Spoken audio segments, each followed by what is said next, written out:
Энэ удаа бас энэ засгийн газрын чухал үйл ажиллагаа болох хүний эрхийн төлөв байдлыг одоо тухайн орон нутагт хэрхэн хэрэгжүүлж байгаа талаар одоо аймагуд маань, орон нутгууд маань одоо хийж гүйцэтгэсэн ажлаа тайлбарладаг их чухал арга хэмжээ болж байгаа. Тэгээ миний хувьд бол ажлаа бол бас оглоод байна. Өмнөх хугацаанд бас энэ орон нутгад хүний эрхийн төлөв байдлыг тайлан мэдээлэл нэгтгэхийн үйл ажиллагаа маань бас их Наач нөгөө нэг эцэг гэдэг нь хэрэгжиж явсан ийм одоо та бүхний оролцоогоор амжилттай оролцож явсан юм байна. Тэгэхээр хэдүүлээ одоо 3 дахь жилийнхаа үйл ажиллагаанд бас идэвхтэй оролцоод тийм үү Макснд өөрсөн гэдэг юм л уу. Тайлан мэдээлэл өн зөв өгөөд мөн одоо бас тодруулах шаардлагатай. За бас шинэ хүмүүс бол манай энэ тэмцээ хорооны Арангаа аймаг дуугаа бас холбогдоод тэгээс тайлан мэдээлэл өгөөрэй гэж хүсэх байна. Тэгээд энэ жилийн хувьд бас онцлогтой засгийн газрын хүний эрхийн хороо засгийн газрын нээлттэй засгийн түншлэл болон төрийн бүтээмжийн 3 хороо үйл ажиллагаанд нийлсэн байгаа. Өөрөөр хэлбэл засгийн газрын бүх үйл ажиллагаанд бол хүний эрх хамаатай. Засгийн газрын бүх үйл ажиллагаа нээлттэй ил тод байдал байх ёстой гэдэг үүднээс одоо энэхүү одоо бас хороодууд маань одоо нэгдэн ажиллаж бас чиг үүргээ хооронд уялдуулж байгааг бас та бүхэнд бас дуулах нь зөв баха. За ингээд миний хувьд бас олон үгээр нотод явах уу бүх хүмүүс маань ороод ирсэн байна. Тэгээд одоо хичээлээ үндсэн агуулгад орё. Одоо манай мэрэгчлэлтэй өнөрмөө дүүрчлэлээ та бүхэндээ холбогдноо. За баярлалаа. За тэнгис дарагт баярлалаа. Тэгээд өнөөдрийн манай цахим сургалтыг бол үндсэндээ одоо та бүхэн товчхон оролцогчдоо танилцуулах юм бол за бид нар өнөөдөр нэлээд олон одоо оролцогч талуудыг хамруулсан ийм өргөн хүрээний үндэсний хэмжээний гэж хэлж болохоор сургалтыг бол зохион байгуулж байна. За хамгийн эхлээд бол аймаг дүүргийн засаг даргын хамгаалын газрын дарга нарт бид нар албан ёсоор мэдээлэл хүргүүлсэн байгаа. За мөн тухайн аймаг орон нутагт ажиллаж байгаа алба хэлтсийн дарга нар за цаашлах юм бол яг энэ орон нутгийн хүний эрхийн төлөв байдлын тайлан дүүрэг болоод орон нутагтай харилцаж ажилладаг мэрэгчлэтнүүд за энэ жилийн хувьд бас аймагуудаас нэлээд санал ирсэн нь энэ цахим сургалтад сумдуудынхаа мэрэгчлэлтэн сумдуудынхаа бас албан агч нарыг оролцуулъя гэдэг ийм санал ирсэн. Тэрний дагуу нэлээд бас өргөн бүрэлдэхүүн сумдуудаас бас орж ирж байна. За дараа нь бол манай аймгийн маань мэрэгжилтнүүд болоод аймгийн маань одоо удирдлагууд бол мэдж байгаа. Бид нар орон нутгийн хүний эрхийн төлөв байдлын тайлан төрийн болон төрийн бус байгууллагын хамтарсан ийм ажлын хэсэг үнэлждэг үндэг байгаа. Тэгэхээр өнөөдрийн сургалтанд манай ажлын хэсгийнхнаас буюу төрийн бус байгууллагын төлөөллөөс 4 хүн оролцож байгаа. За тухайлах юм бол хүний эрх хамгаалалт төвийн тэргүүн уран цоож, бүх нийт боловсролын төлөө үндэсний эвслийн одоо ерөнхий зохицуулагч тунгалаг, хөгжлийн бэрхшээлтэй хүүхдүүдийн эцэг эхийн холбооны одоо тэргүүн сэлэнгээ болоод их тайвны цогцлох хүрээлэнгийн захирал болор сайхан нар бас оролцож байгааг та бүхэнд бас дуулгая.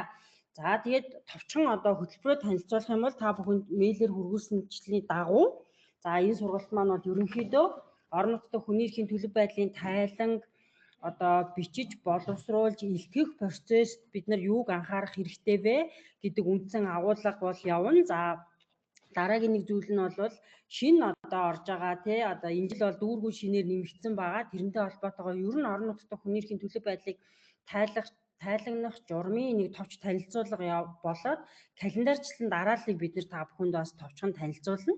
За энэ жилийн бас нэг онцлог гэх юм бол бид нар сая тэнгис даргын үгэнд бас дурддагсан энэ жил 3 дахь удаага бид нар орон нутгаас хүний эрхийн төлөв байдлын тайлан авч нэгтгэж гэн үүнтэй холбоотойгоор 2022-2023 онуудад бас тухайн одоо орон нутгийн төлөв байдлын тайлан нь бусад аймагуудаа жишг болох үед за мөн одоо тайлангийн одоо агуулга бүтээсэн журмын дагуу хийгдснээс гадна хүний эрхийн төлөв байдал гэдэг энэ одоо нөхцөл байдлыг сайн харуулсан гэсэн 3 аймаг байгаа. Энэ 3 маань бол тайлан боловсруулах тухай процессоо яаж зохион байгуулсан бэ? Ер нь энэ дээр юуг анхаарсан бэ гэдэг өөрсдийн практик туршлагаа бас өнөөдөр одоо та бүхэнд хуваалцах нэ. За тэгээд одоо өнөөдөр дараалал ёсороо За манай ажлын албаны зүгээс орон нутгийн хүний эрхийн төлөв байдлыг тайлагнах журмын танилцуулга болоод календарчлсан төлөвлөгөөг та бүхэнд товч танилцуулъя.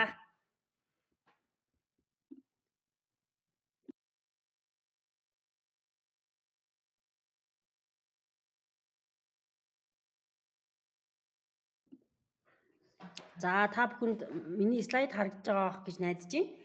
За ер нь бол орон нутгийн хүний эрхийн төлөв байдлын тайланг бид нар англиар Local Human Rights Reporting and Review гэж байгаа. Тэгээд ер нь бол лохор гэд яриад одоо дадж байна. Тэр нь 2022-2023 онуудад бас ажлын хэсэг болоо зарим гишүүд нь лохор гэхээр энэ нэг орон нутгийн хүний эрхийн төлөв байдлын тайланг хийж байна гэдэг ийм одоо юу одоо мессежийг шууд авж байгаа. Тэгэхээр та бүхэн зарим тохиолдолд лохор гэд яриул шин зүйл биш юм а гэдгийг бас хэлхэн зүйтэй ах гэж бодож байна. За энэ орон нутгийн хүний эрхийн төлөв байдлыг тайлагнах илтгэх журам хизээнээс үсээд ямар одоо процессор одоо зохион байгуулагдаж явж байгаа вэ гэхээр хамгийн эхлээд бол энэ Монгол Улсын засгийн газрын 350 дугаар тогтоолоор 2022 оны 9-р сард хүний эрхийг хангах үндэсний хороо гэж байгуулагдсан. За энэ хорооноос 2023 оны 4 сарын 24-ний өдөр болвол тогтоол гаргасан нь орон нутгийн хүний эрхийн төлөв байдлыг тайлагнах илтгэх тухай журам байсан. За энэ журамд болвол одоо үнэлгээ хийж ажлын хэсэг үнэлгээ хийх чиг үүрэгтэй. За мөн дүгнэлт зөвлөмж боловсруулах юм ажлын хэсэг байдаг. Энэ ажлын хэсэг бол 2023 оны 4 сард байгуулагдсан. Энэ одоо ажлын хэсгийн гол чиг үүрэг нь юу вэ гэхээр орон нутгуудаас ирсэн тайлантай танилцаад хоёрдугаарт нь 1 сар зохион байгуулагддаг одоо засаг дарга нарын биечлэн илтгэх үйл ажиллагаанд оролцоод за түүний дараа бол 10 шалгуур үзүүлэлтийн дагуу тайландаа оноо өгдөг байгаа. Тэгээд энэ онооны өгсөн ирэмбээр одоо манай аймаг дүүргүүд бол дүн гардгаа гэж ойлгож болно. За дараанд нь бол 2023 оны 6 дугаар сард хамгийн анх удаа 21 аймаг нийслэлийн засаг дарга нар цахимаар 2022 оны тайланг бол илтгэсэн. За үүний дараа 2024 оны 1 сард буюу за одоо жил орчим болох чинь 21 аймаг нийслэлийн засаг дарга нар өөрсдөө бас биежилж тайлангаа ирүүлсэн. За сая бид нар 24 оны 5 сард орон нутгийн хүний эрхийн төлөв байдлын тайланд нэмэлт өөрчлөлт оруулаад нийслэлийн хэмжээнд нэгтгэж илтгэдэг байсан журмыг 9 дөрөв тусдаа бие дааж илтгэл боловсруулж одоо тайлагнахаар ийм одоо журмын зохицуулт хийсэн. За түүний давуу бол 9 дөрөв маань энэ жил шинээр одоо орон нутгийн хүний эрхийн төлөв байдлын тайлангаа боловсруулж мөн илтгэхнэ гэж ойлгож байгаа. За процессын үед бид нар 2025 оны 1 сард 3 дахь удаага 21 аймаг 9 дүүргийн засаг даргамд нь бол хэрэгжүүлж байгаа үйл ажиллагаа нь болоод хүний эрхийн төлөв байдлыг хэрхэн хангаж байгаа нөхцөл байдлынхаа талаар бол тайлангаа ирүүлэх нэ гэж ингэж ойлгож байна. За орон нутгийн хүний эрхийн төлөв байдлын тайлангийн журам маань бол үндсэндээ 10 хэсэгтэй байгаа. Товчхон дурдсан бол эхнийх нь бол мэдээж нийтлэг үндэслэл, за хоёр дахь нь яг энэ тайлангийн зохион байгуулалттай холбоотой, гурав дахь нь тайлан боловсруулалттай холбоотой, за дөрөв дэх нь түрүү миний хэлсэн тайлагнах үйл ажиллагаатай холбоотой. За тав дахь нь бол тайлан үнэлэх, эренблэх, үр дүнг тайлагнах гэсэн ийм 5 зүйл байгаа. За ер нь бол энэ тайлан одоо журмыг яагаад боловсруулсан гэхээр ер нь төрийн энэ бодлого төлөвлөлт, үйл ажиллагааны гүйцэтгэл, үр нөлөө нь хүний эрхийг суурилсан эсийг үнэлэх, сайжруулах, ингэснээрээ цаашид авах арга хэмжээгээ одоо хүний эрхийг ээлтэй байдлаар төлөвлөх, хүний эрхийг суурилсан хандлагыг түгээн дэлгэрүүлэх. За тэгээд төрийн үндсэн чиглэл болох хүний эрхийг хамгаах, хамгаалах, зөрчигдсөн эрхийг сэргээх гэдэг энэ одоо үйл ажиллагаануудыг идэвхжүүлэхийг чиглэж зохион байгуулагдж байгаа гэж бол та бүхэн ойлгоорой. За тайлан боловсруулах үйл явц бол нэлээд одоо цаг хугацаа ордог учраас энэ жилийн үед бид нар бол сарын өмнө одоо тайлан ирүүлэх тухай албан бичгээ бол бүх орон нутгуудаа хүргүүлсэн байгаа. За тайлагнах хэсгийг бол 3-6 хэсэгтэй байдаг. Би энэний дараа товчхон танилцуулна. За нэг аймаг дунджаар нэг 50-аас 90 минут үргэлжилдэг ийм туршлага бол өнгөрсөн 2 жилд харагдсан. За түрүүн хэлсэнчлэн тайланг бол 10 шалгуур үзүүлэлтийн хүрээнд 1-ээс 10 уртлах оноогоор тус бүрдэн үнэлдэг ажлын хэсгийн гишүүд. Тэгээ ер нь бол нэг аймгийн авах хамгийн их одоо максимум оноо бол 100 байдгаа гэдгийг бол бас хэлхэн зүйтэй хаа. За тайлангийн дүгнэлт зөвлөмжийг хэрхэн сурчлах вэ гэж байна. Өнгөрсөн 2024 оны 5 сард бид нар тогтоолтоо нэмэлт өөрчлөлт оруулаад бас бүх одоо орон нутгууд руугаа хөрвүүлсэн. За тэгээ энэ хөрвүүлж байгаа журмын нэмэлт өөрчлөлтийг дагаад бид нар зөвлөмж гаргасан байгаа. 2022-2023 оны тайланд үндэслэн. Тэгэхээр тэр дүгнэлт зөвлөмжийг хэрэгжүүлэх талын арга хэмжээг бол бүх шатны засаг дарга нар авч ажиллахаар ингэж одоо журмалж өгсөн байгаа. За 7 дугаарх нь бол энэ тайлантай холбоотой ямар хүн хариуцлага хүлээх үү, за мөн ямар төсөв хөрөнгийг одоо зарцуулах одоо тухай бол 7 дугаар хууль одоо 7 дугаар зөвлөл дээр зааж өгсөн байгаа. За дараагийнх нь нэг зүйл бол энэ хавсралт байгаа. Хавсралт бол үндсэндээ энэ жил 3 хавсралтай гэж ойлгож байна. За эхнийх нь бол та бүхэнд тайлан боловсруулахдаа ямар бүтээц, ямар агуулга, ямар одоо хэлбэрийн шаардлагыг хангасан байх ёстой вэ гэдэг мэдээлэл бүхий одоо хавсралт байгаа. За хоёрдугаар хэсэг нь бол манай ажлын хэсгийн гишүүд ямар 10 шалгуур үзүүлэлтийн хүрээнд танай тайлан үнэлдэг вэ гэдэг ийм шалгуур үзүүлэлтийн мэдээлэл байгаа. За хамгийн сүүлийнх нь энэ жил шинээр нэмэгдсэн хүний эрхийн хувийн эрэг, за мөн манай мэрэгчлүүдийг нэлээд одоо ийм асуух ийм эрийг нөгөө юу төрүүлж байгаа.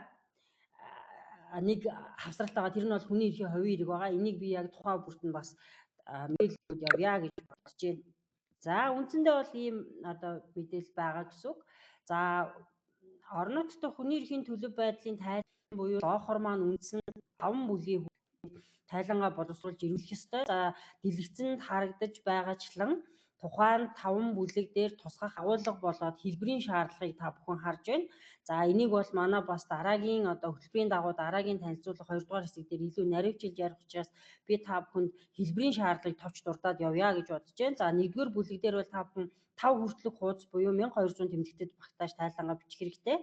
За 2 дугаар бүлэг дээр бол 20 хүртэлх хуудас буюу 35,000 тэмдэгтэд багтаагаад бичихэд бол болно гэж одоо утсан байгаа. За 3 дугаар бүлгийн хүрээнд бол 5 хүртэлх хуудас буюу 12,000 тэмдэгтэд багтаагаад тайлангаа боловсруулах нь байна. За дараа нь бол энийг 4-р бүлгийг би бас тухайлан хэлхийг хүсэж байна. Энэ нь юу вэ гэхээр өнгөрсөн 5 сард хийгдсэн журмын өөрчлөлтийн дагуу хүний эрхийг хамгаалагчийн эрх зүйн байдлын тухай хуулийн 9.1-6 заасан заалтыг хэрхэн хэрэгжүүлсэн, түүнийг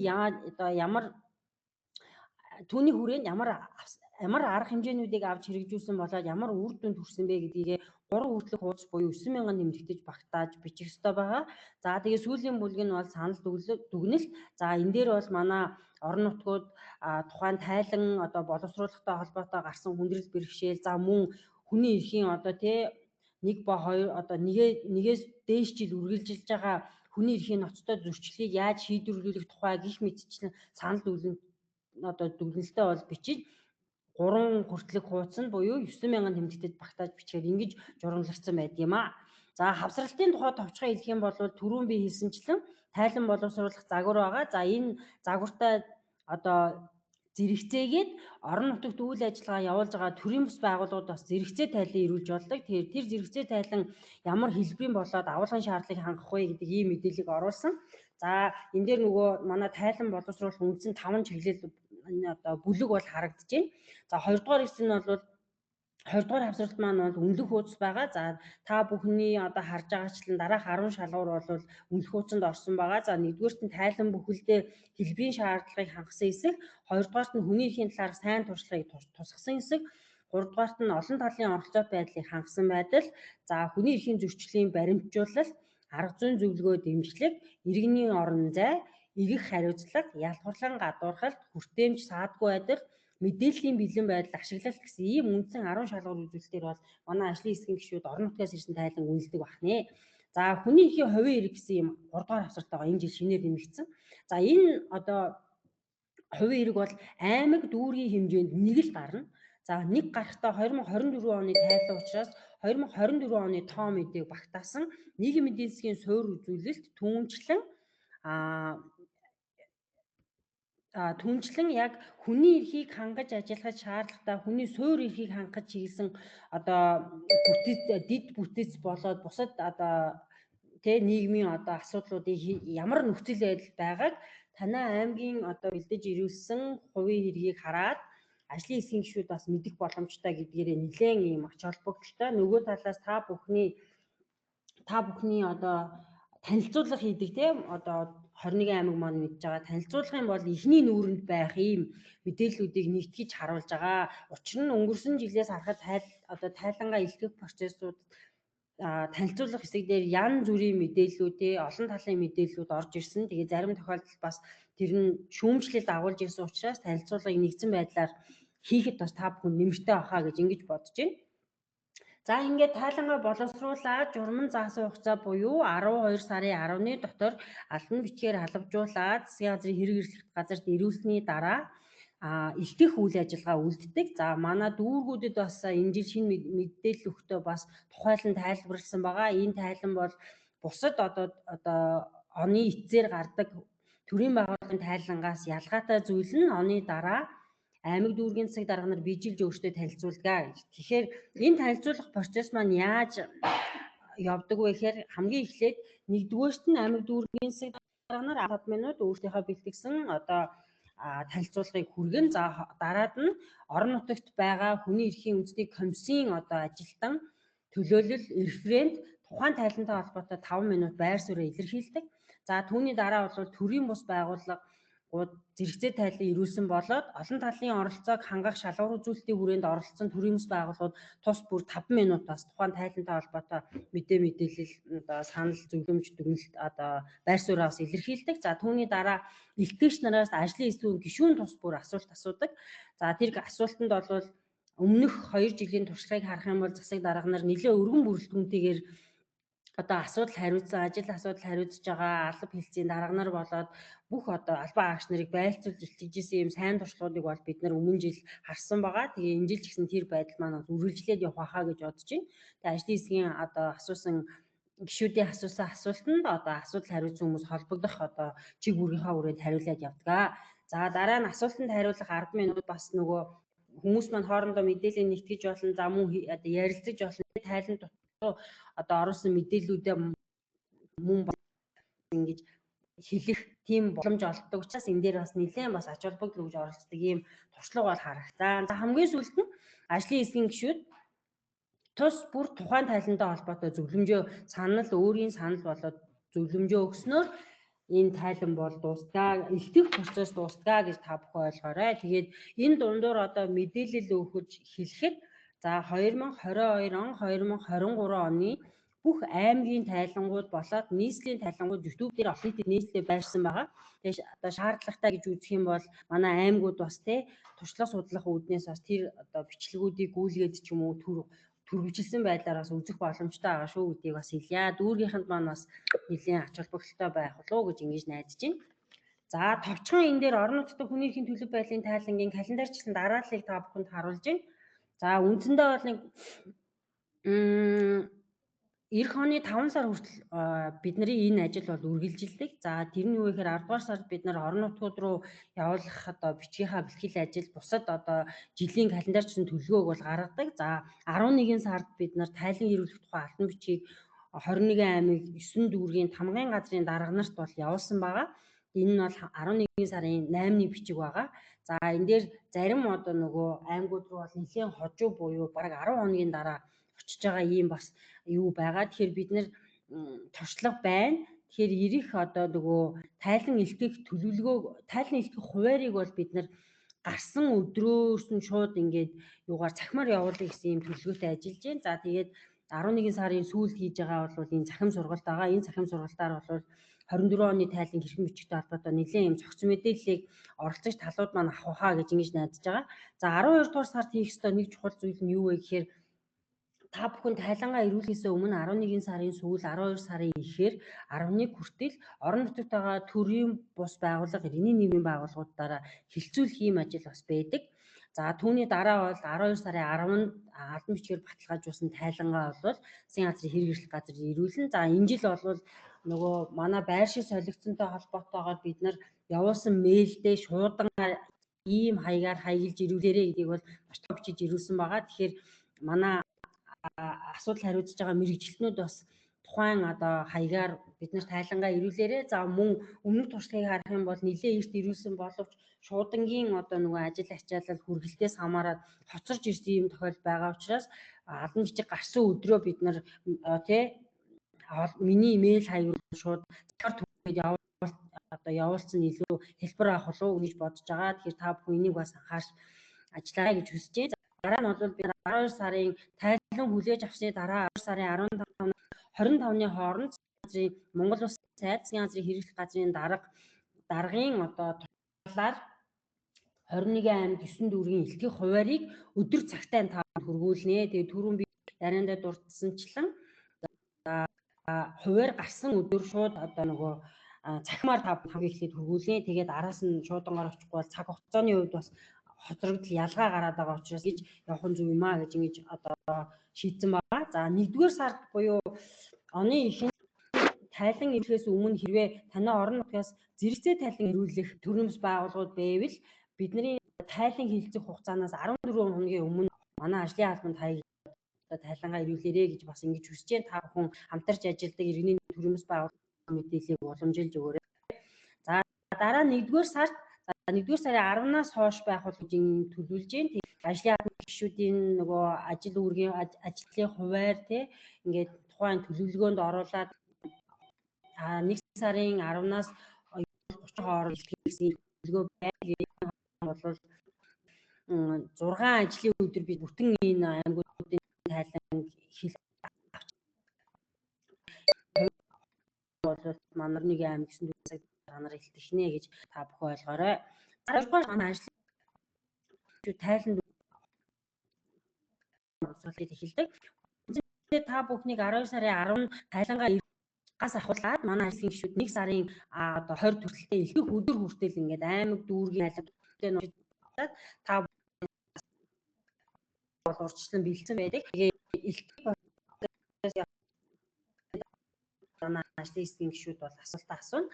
За хөнхийгээ өгдөг байгаа. Тэгээд дүнэлтээ боловсруулна. За 2-р сарын 3-7 хоногт бид нар орон нутгийн хүний эрхийн төлөв байдлын тайлангийн одоо үр дүнг засгийн газрын хэрэг эрхлэх газрын дарга болоод засгийн газар танилцуулах эмчийг үүрэг хүлээдэг байгаа.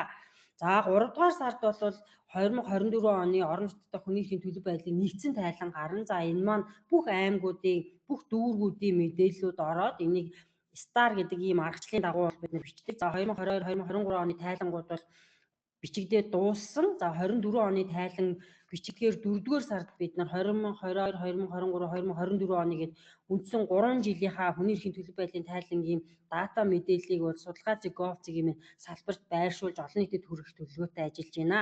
За 5-р сард бол тухайн оны тайлантай холбоотой дүгнэлт зөвлөмжийг боловсруулад ингээд орон нутагт хөрвүүлдэг гэсэн ийм одоо дарааллын дагуу ажил маань явдаг шүү. Тэгэхээр та бүхэн эндээс бас өөрт хэрэгтэй анхаарах шаардлагатай гэсэн цаг хугацаа он дарааллыг бас хараад танилцаад явах боломжтой гэж ингэж найдаж байна. За танилцуулгын төгсгөлд 2022-2023 оны орон нутгад хүний эрхийн төлөв байдлын тайлангийн үр дүнг та бүхэнд бас товчхон сонирхуулж байна. За энэ дээр бол 21 аймаг нийслэл нэгдэж танилцуулсан байгаа. Бид нар ажлын эсгийн гишүүдээр өгсөн оноог ирэмблээд за тэрийг дунджийн одоо гаргаад тэгээд ингээд аймагуудаа ирэмбэлдэг. За тухайлах юм бол биднэрт өмнөх 2 жилээс харах юм бол Баян Омгор аймаг 2 жилийн хугацаанд 7 байр урагшилсан ийм сайн үр дүн харуулсан. Энэ нь бол тухайн аймгийн бодлого шийдвэрт бас хүний эрхийг суурилсан хандлага одоо бий болж энэ соёл бол одоо юу гэдгийг төрийн байгууллагуудад бий болж байна гэдгийг харуулж байгаа гэж ингэж ойлгож байгаа. За Дорноговь аймаг бас 1 байраар урагшилж байна. За Дундгов аймаг бол бас 2 байраар урагшилсан сайн туршлага байна. Орхон аймаг урагшилсан. За хамгийн олон байраар урагшилсан аймаг бол Увс аймаг байгаа. 14 байраар урагшилсан байгаа 2024 оны тайлан дээр. За дараа нь бол Хинтээ аймаг 4 байр урагшилсан. За нийслэл бол 8 байр урагшилсан юм байгаа. За манайд 2022-2023 онд бол байраа хадгалсан 1 аймаг байгаа нь Сүхбаатар аймаг байна. Тэгэхээр 2 жилийн дөнгөөр бол 3 дугаар харийг зэсэн юм одоо Ирэмбэрээ 3 ч гэсэн юм одоо дүр зураг. Энийн цаана бол орон нутагт ботлого шийдвэр, арга хэмжээ, үйл ажиллагаа, хүний эрхийг ээлтэй байдлаар явагдах ийм үндэс суурь бүрдэж байна гэж ингэж харж байгаа гэж та бүхэн ойлгоорой. За арын игнэнд бол тодорхой хэмжээнд байр ухарсан аймагуудыг бол харж байна. Тэгэхээр энэ жил бол ийм 3 одоо үндсэн ийм одоо өөрчлөлтөөр бид нар олон нийтэд нээлттэй байдлаар байршуулах нэ гэж та бүхэн ойлгоорой.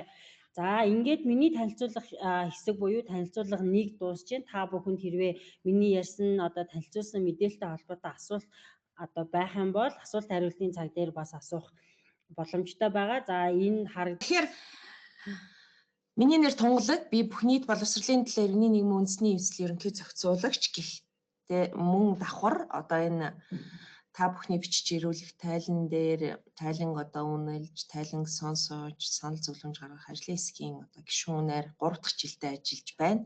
Тийм учраас одоо энэ тайлангийн талаар та бүхэнд санал зөвлөмж хийх эрхтэй гэж өөрийгөө бодоод байна. За ингээд ер нь бол яг тайлан бичихэд анхаарах асуудлуудыг практик жишээтэй та бүхэнд бэлдсэн байгаа. За дараагийн слайд. За тэгэхээр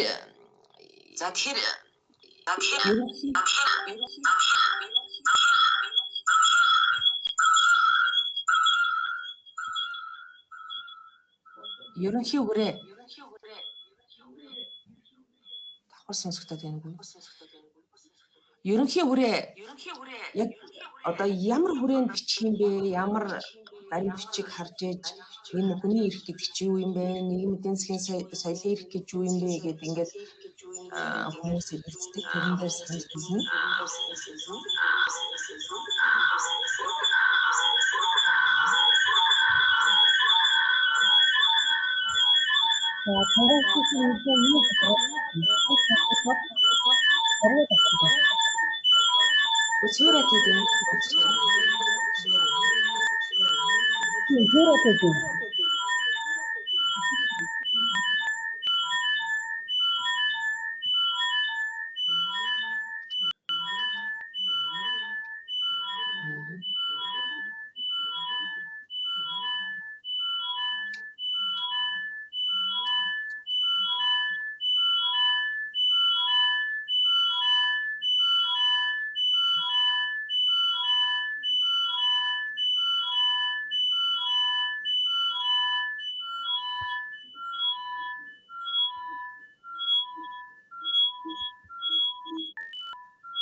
Орчсон маань дуугаа хаацсан юм те.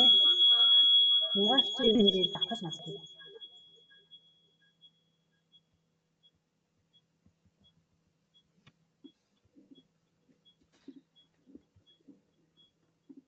За тайлан яг айдиа бодох юм.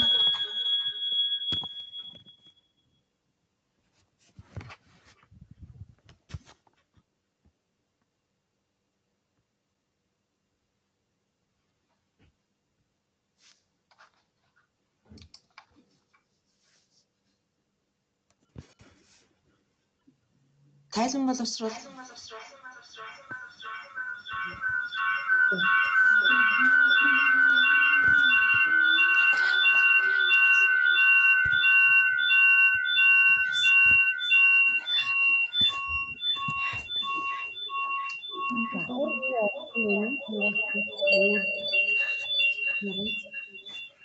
Налынхан микро унтраагач ээ.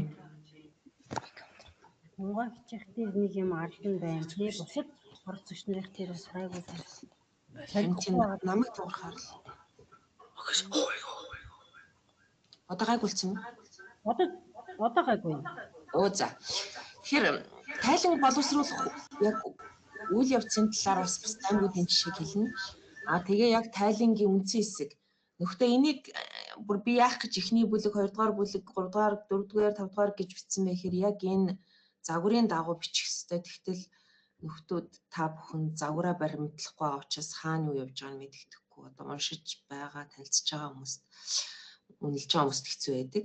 За тэгээ мэдээж нийтлэг анхаарах юмнууд тэд нар сайн туршлага гэдэг юм ерөөсөө бичиж зөвшөөрөхгүй байгаа юм. Тэрэн дээр бас та бүхэнд хэлье. За дараагийн слайд. За яг юуг харж бичих вэ гэвэл Монгол улсын үндсэн хуулиа харж агаад тэнд одоо 2 дугаар бүлэг хүний эрх хэрэгчлөө гэдэг одоо бүлэг байгаа шүү дээ. Тэгэхээр тэр эрхүүдийг одоо хэрэгжил, тэр эрхүүдийг хангах, тэр эрхийг одоо биелүүлэх байдал ямар байгаа вэ гэж бичнэ ерөнхийдөө. Гэхдээ үндсэн хуулийнхаа заалтыг хуулж тайлан дээр бичихгүй. Тэгвэл одоо Монгол улсын үндсэн хууль ийм олон эрхийг яадаг гэдээ ингээд тайлангийнхаа зайг аваад байдаг. За тэгээ бусад хуулиудад хүний эрх, жишээ нь сурч боловсрохыг боловсролын хуулиар, эрүүл мэндийн хуулиар, одоо эрүүл мэндийн цэцлэмж үйлчилгээний тухай хуулиар эрүүл мэндийн эрхтэй холбоотой асуудлууд байгаа. За тэгээд бүр ойлгомжгүй одоо яг юу бичих юм бэ гэдээ ойлгомжгүй байвал энэ олон улсын гэрээний одоо зөвлөл залтуудыг уншина. Энэ нөгөө бид хэдийн байнга ашигладаг legal info дээр бол орчуулгууд нь байдаг, олон улсын гэрээгээд тэгээд орчуулга нь байдаг. Тэгэхээр ялангуяа би та бүхэнд хүний эрхийн түгээмэл тунхаглал, түүнийг дагалдан гарсан иргэний ба улс төрийн эрхийн тухай олон улсын пакт, эдийн засаг нийгэм соёлын эрхийн тухай олон улсын пактыг уншихыг зөвлөж байна. Тэгэхээр багаараа бичиж байгаа багаараа энэ агуулгуудтай танилцсны үндсэн дээр одоо яг юу бичих юм бэ гэдгийг тодорхой болно гэсэн үг. За дараагийн слайд.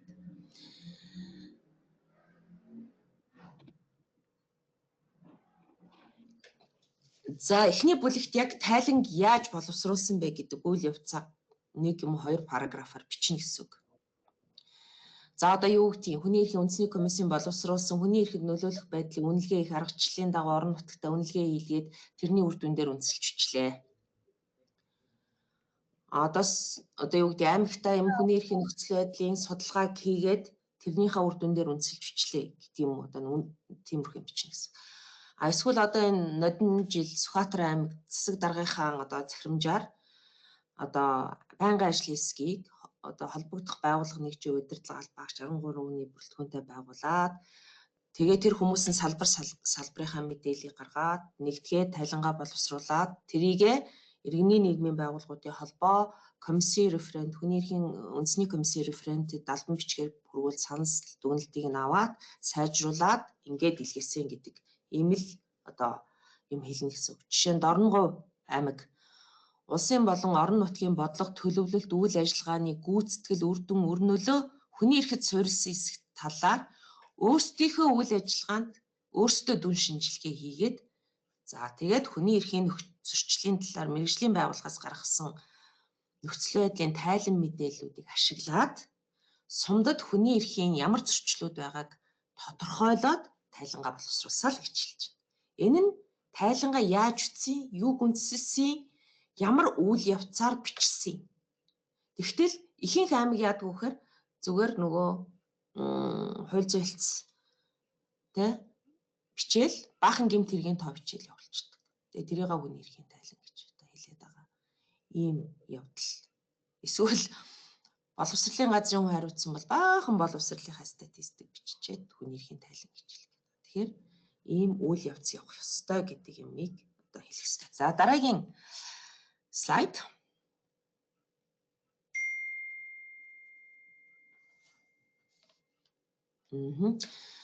За энэ дотор бас юу бичих ёстой? Эхний бүлэг дотор 2 хэсэг байна шүү дээ. Тэгэхээр эхнийх нь тайлан боловсруулсан үйл явцаа одоо 1-2 параграфаар бичсэн бол 2 дахь бүлэгт яг энэ сэдвэр чинь хүний эрх хэрэгчлөөг хангах үндэсний чадварыг бэхжүүлэхэд хувь нэмрээ яаж танай аймаг оруулсан? Хүний эрхийг хангах үндэсний механизмыг хэр дэмжиж ажилласан бэ гэхээр хүний эрхийн үндэсний механизм бол одоо хүний эрхийн үндэсний комисс байгаа. Тэгэхээр гол одоо улсын хурлаас байгуулагдаж байгаа механизм. Тэгэхээр энэ хүний эрхийн үндэсний комисстэй яаж ажилласан? Хүний эрхийн үндэсний комиссийн гишүүн танай аймагт альчилсан юм. Ямар хүний эрхийн асуудлууд гаргаж ирсэн, ямар шаардлага өгсөн танай аймагт, ямар зөвлөмж өгсөн, тэрийг нь яаж хэрэгжүүлсэн гэдгийг тайлгна. За жил бүрийн 12 дугаар сард хүний эрхийн олон улсын өдөр байдаг. Тэр өдөр одоо танай аймаг ямар үйл ажиллагаа зохион байгуулж ямар үр дүн гарсан. За жил болгон хүний эрхийн үндэсний комисс Монгол улсад хүний эрх хэрэгчлөөний байдлын талаар илтгэл гаргадаг. Тэр илтгэлийг одоо танай аймаг яаж уншиж судалсан, төрийн албаагчид яаж ашигласан, энэ илтгэлийн талаар ямар үйл ажиллагаа зохион байгуулсан, ямар үр дүн хүрсэн гэдэг тийм. За энэ Монгол улсад хүний эрх хэрэгчлөөний байдлын талаарх илтгэл тайланг улсын хурлаар хэлэлцээд тогтоол гаргадаг. Тэр нь засгийн газарт болон аймаг орон нутгийн удирдлагуудад зориулсан хүний эрхийг хангах чиглэлээр юм тогтоол гардаг. Тэгэхээр тэр тогтоолыг та нар яаж хэрэгжүүлснээр тайлгнаж болно. За хүний эрхийн үндэсний комиссийн орон нутгах референт ажилтныг одоо санаачилсан ажил гаргасан хүний эрхийн асуудал тавьсан асуудлыг яаж дэмжиж хэрэгжүүл санхүүжүүлж ажилласан та бүхэн өөрийнхөө аймагт хүний эрхийн боловсролыг дэвшлүүлэх сургалт сурталчилгааны нөлөөллийн ямар үйл ажиллагаа зорилтод ямар сэдвчилсэн үйл ажиллагаа зохион байгуулаа, ямар үр дүнд хүрсэн гэдгээ тайлбар. За мэдээж хүний эрхийн үндэсний комиссаас бэлтгэн гаргадаг шторк мэдээллийг орон нутгийн телевиз сонин одоо нийтлүүлсэн бол тэрийг хэлж болно. За жишээнд Орногов аймаг өнгөрсөн жил юу гэж тайлбарласан байна гэхээр хүний эрхийн түгээмэл тунхаглалын 75 жилийн болсон. Тэгэхээр хүний эрхийн түгээмэл тунхаглалын манай ангид гэдэг уриалгад нэгдэж, аймгаараа нэгдэж одоо яасан бах нь бүх сургууль цэцэрлэгийн нийт 750 багш хүүхдэд зориулсан сургалтын агуулгыг хичээлээр орох энэ асуудлыг удирдан зохион байгуулсан. Тэгэхээр энэ нь бол ямар үр дүнтэй болсон гэхээр хүний эрхийн ойлголт хандлагыг нэмэгдүүлэх үр дүнтэй болсон гэж тайлбарлаж байгаа байхгүй. Тэгэхээр одоо энд бол одоо хийсэн ажлаа бичиж үр дүнгээ тайлбарлах гэсэн үг. За дараагийнх нь слайд.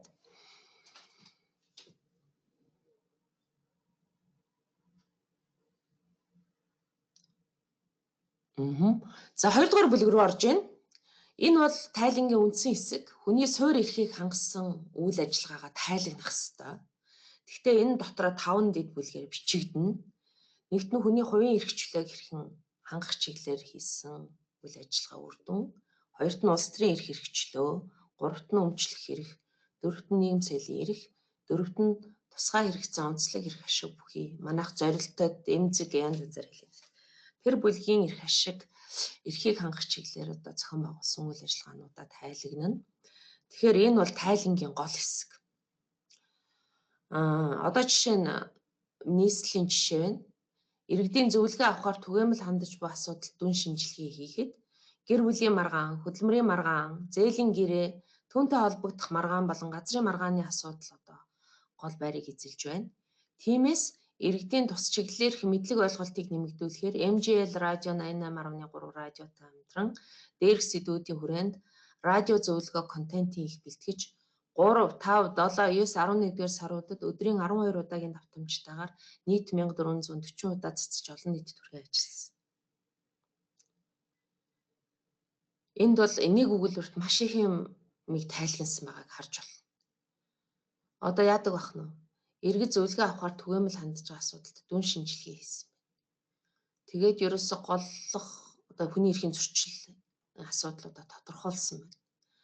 За тэгэнгүүтээ тэрнгээрээ контент бэлдсэн байна.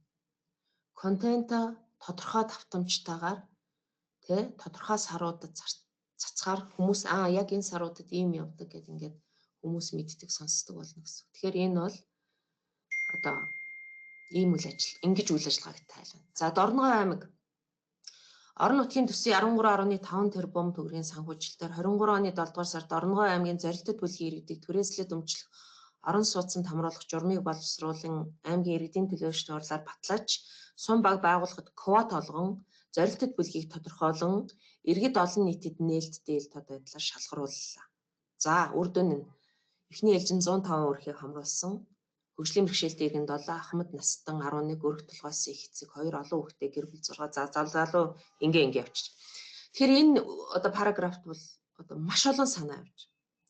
Энэ хүний эрхийн хангах чиглэлээр хэдэн төгрөгийн төсөв гарах гэсэн. За журам дүрмтэй юм хийсэн байна.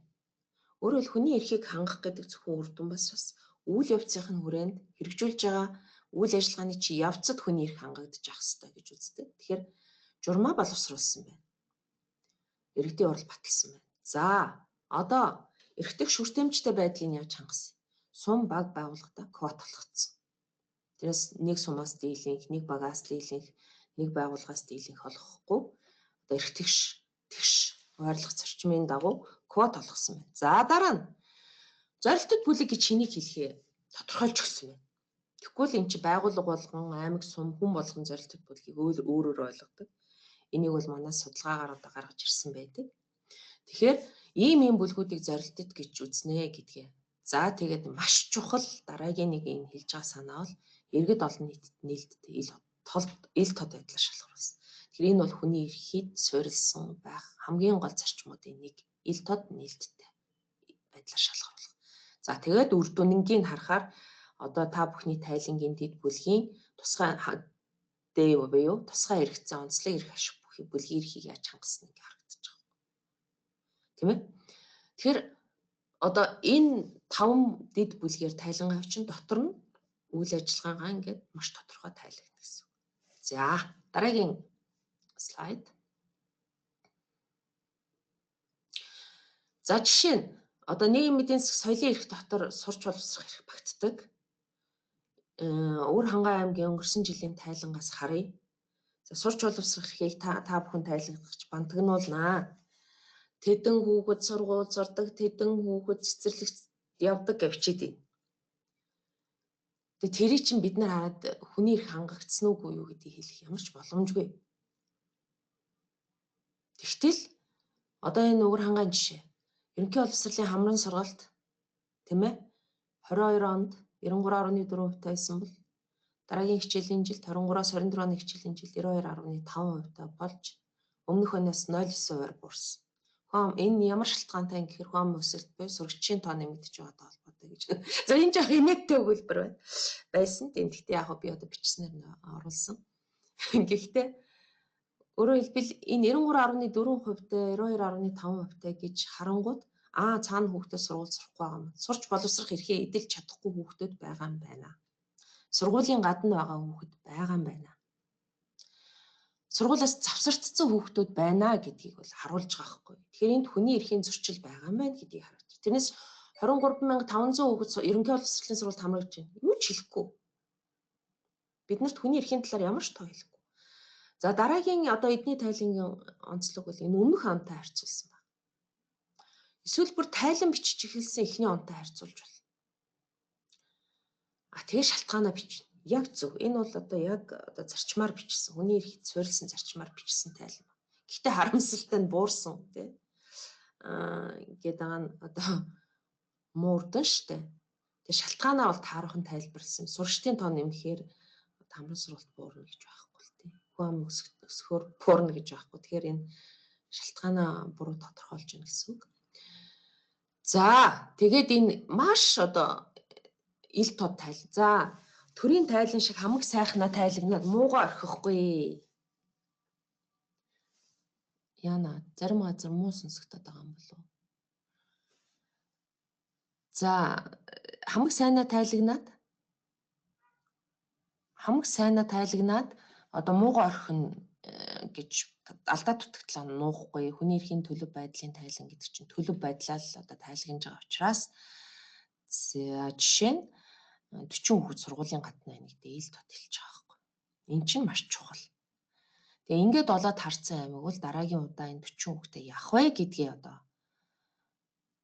асуудлаа болоод харчиж байгаа гэсэн. Тэгэхээр дараа нь яах вэ гэдгээ шийдэж болно гэж хүний эрхийн одоо тайлан бол ингэж авч үздэг. Тэг зөвлөмж өгдгөө энэ 40 хүүхдийн асуудлыг шийдээ гэж зөвлөмж өгнө гэсэн. За маш сайхан үр дүн одоо үр дүн тайлгнаж байгаа нь бол энэ сургуулийн гадна байгаа хүүхдүүдийг ажилласан байна. Ерөнхий боловсрол нөхөн олгох хөтөлбөрт 32 сурагчийг хамруулад тэндээс бүр өдрийн анги руу 3 хүүхэд нь шилжиж. За яг ингэж үр дүнтэй тайлгна. За ингээс сургуулийн өмнөх боловсролын хамрын сургалтаа тайлгнасан байна. За энэ бол гол үр дүн. Манай боловсролын одоо гол үр дүн бол чанар. Чанараа тайлгна. Эсэлтийн ерөнхий шалгалтыг тайлгнахгүй. Эсэлтийн ерөнхий шалгалт гэдэг бол ихтэй сургуульд элсэн орох шалгалт болохоос биш боловсролын чанарын үр дүн үнэлгээний үр дүн хүний эрхийн хангалт биш.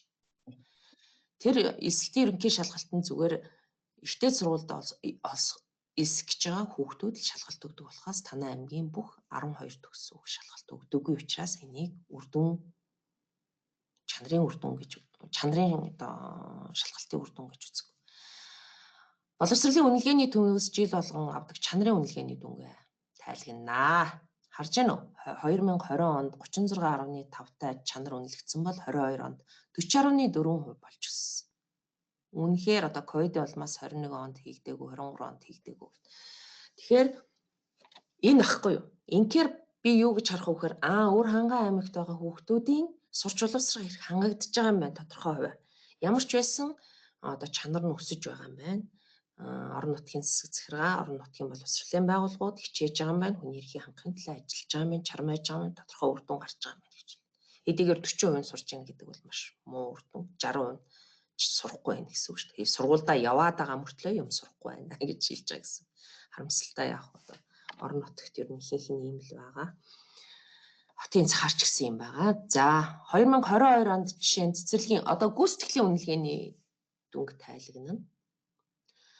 Одоо энэ сургууль цэцэрлэгүүдэд гүйцэтгэлийн үнэлгээ гэж хэлж байгаа. Багшийн гүйцэтгэлийн үнэлгээ, суралцагчдын одоо үнэлгээ, сургууль цэцэрлэгийн үнэлгээ, сургуулийн удирдлагуудын гүйцэтгэлийн үнэлгээг үнэлж байгаа. Тэгээд одоо энэ үнэлгээний дүнгуудаа ингээ өссөн байна.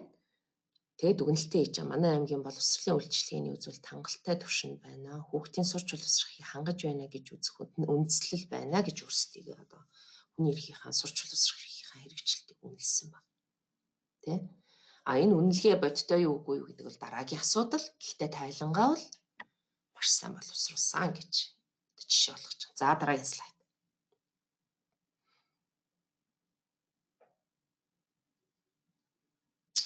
За дараагийн одоо бүлэг бол юу вэ гэхээр нөгөө анзаарах хэвээр одоо дид хэсэг бол нөгөө зорилттой бүлэг, эмзэг бүлэг, тусгай хэрэгцээ онцлог эрх ашиг бүхий бүлгийн эрхийн тухай тайлагналт байх хэвээр. Тэгээ манай нөхдүүд ганцхан одоо мэддэг хэдэ бичдэг. Ахмад залуучууд хүүхэд 3 авчдаг. Одоо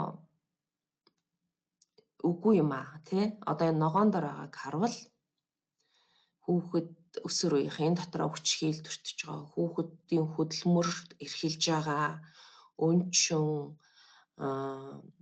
одоо тийм хүүхдүүдээ бичнэ. Тэрнээс биш нийт хүүхдүүдээ бичихгүй гэсэн үг.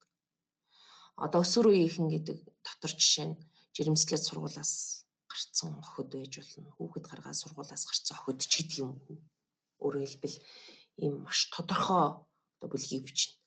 Хөдөөд одоо ядуу иргэд гэж байна. Хөдөөгийн бүх малчтыг бичих гэсэн үг биш. Хөдөөд яг ядуу малчт хэдэн одоо тооны толгой малтлаас билээ доошоо одоо малтай ядуу малчтын нөхцөл байдал ямар байна гэдэг юм те. Эсвэл сумын төв дээр ажилгүй байгаа гэдэг ч юм мэдэхгүй те. Танаа улс аймаг орон нутаг болгонд энэ бүлгүүд ялгаатай байдаг. Жишээ нь үндэстний цөөнхийн асуудал. Орхон дархан хоёрт эхний одоо тайлан тавихад би танаад одоо үндэстний цөөнх казак ирэхэд хэдэн хувь байна гэхийг мэдэхгүй сууж ирсэн.